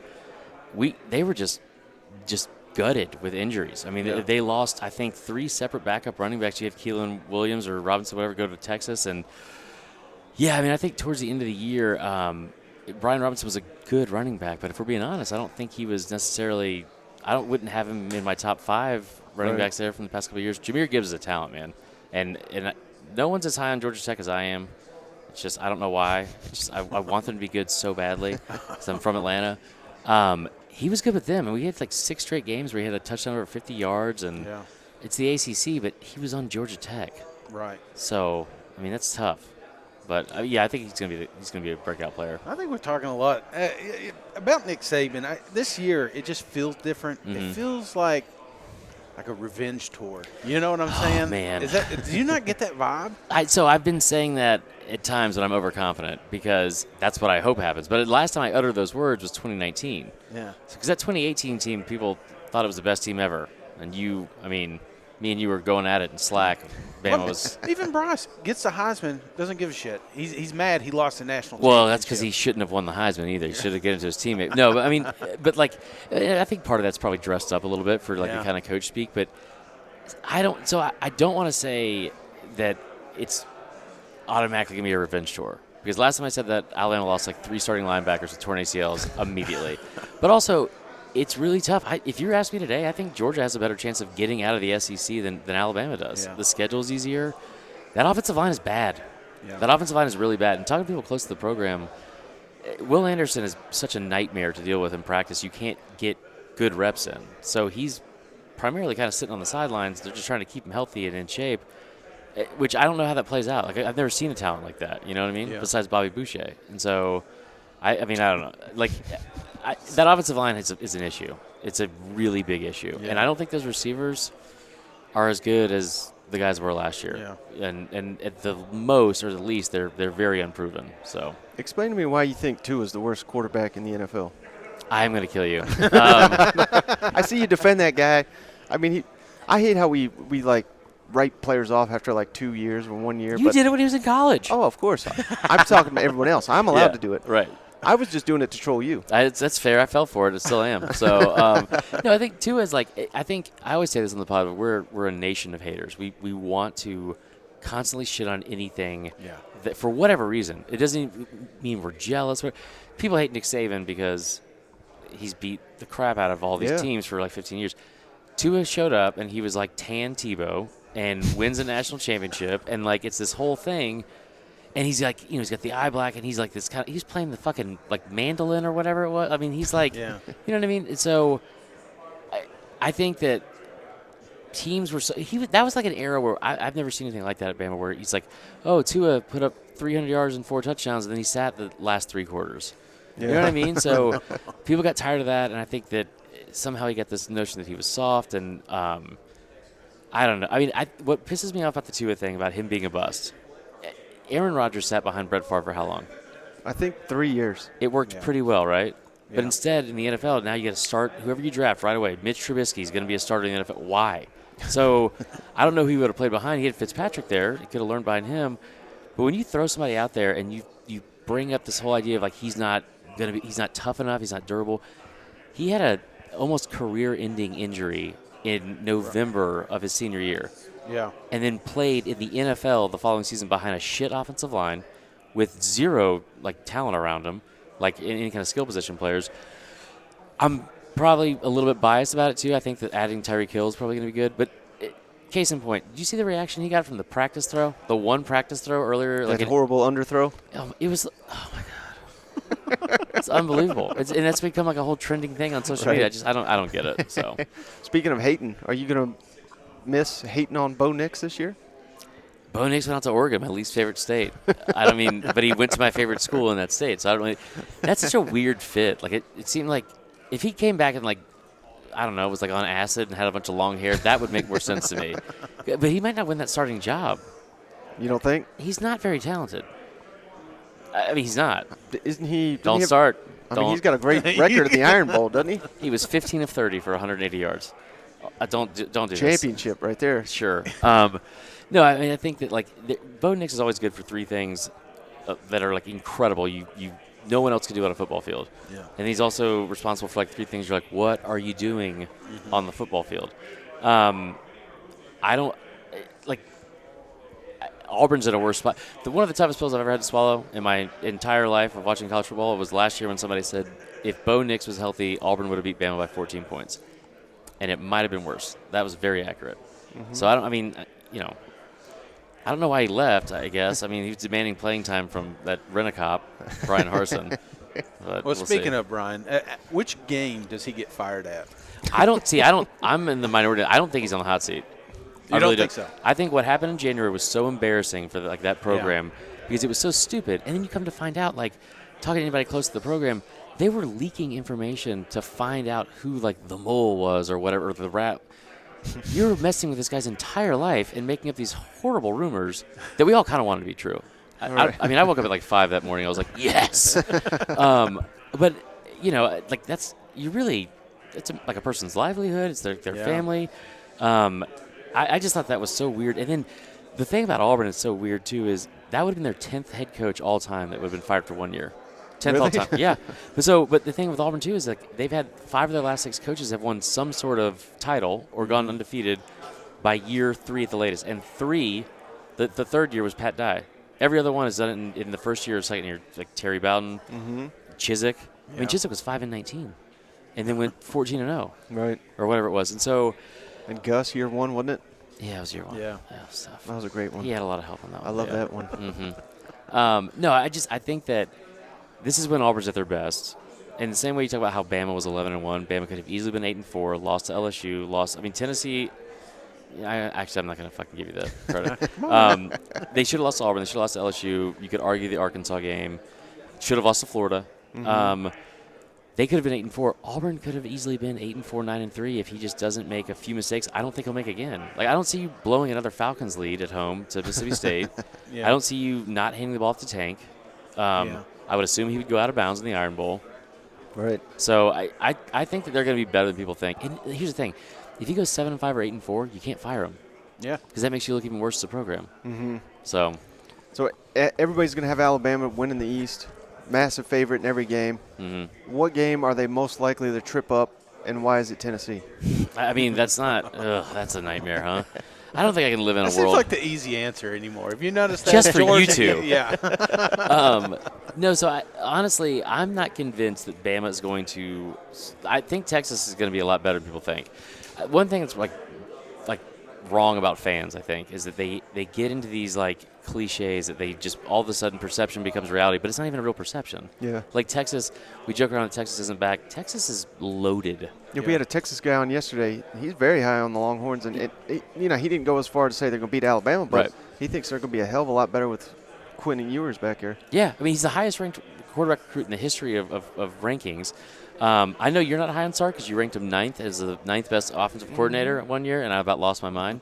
He's terrible. He's fantastic. The way he's able to scheme people up, but I think him and Kiffin are the 2 best offensive minds in all of college football. I'm super high on him. The offensive line was bad. The defense is going to be shit. Yeah. Right? But, you have 5 stars at receiver now. You have the deepest backfield in the country, and you return 94% of the production. You get 2 5-stars on the offensive line to shore that up.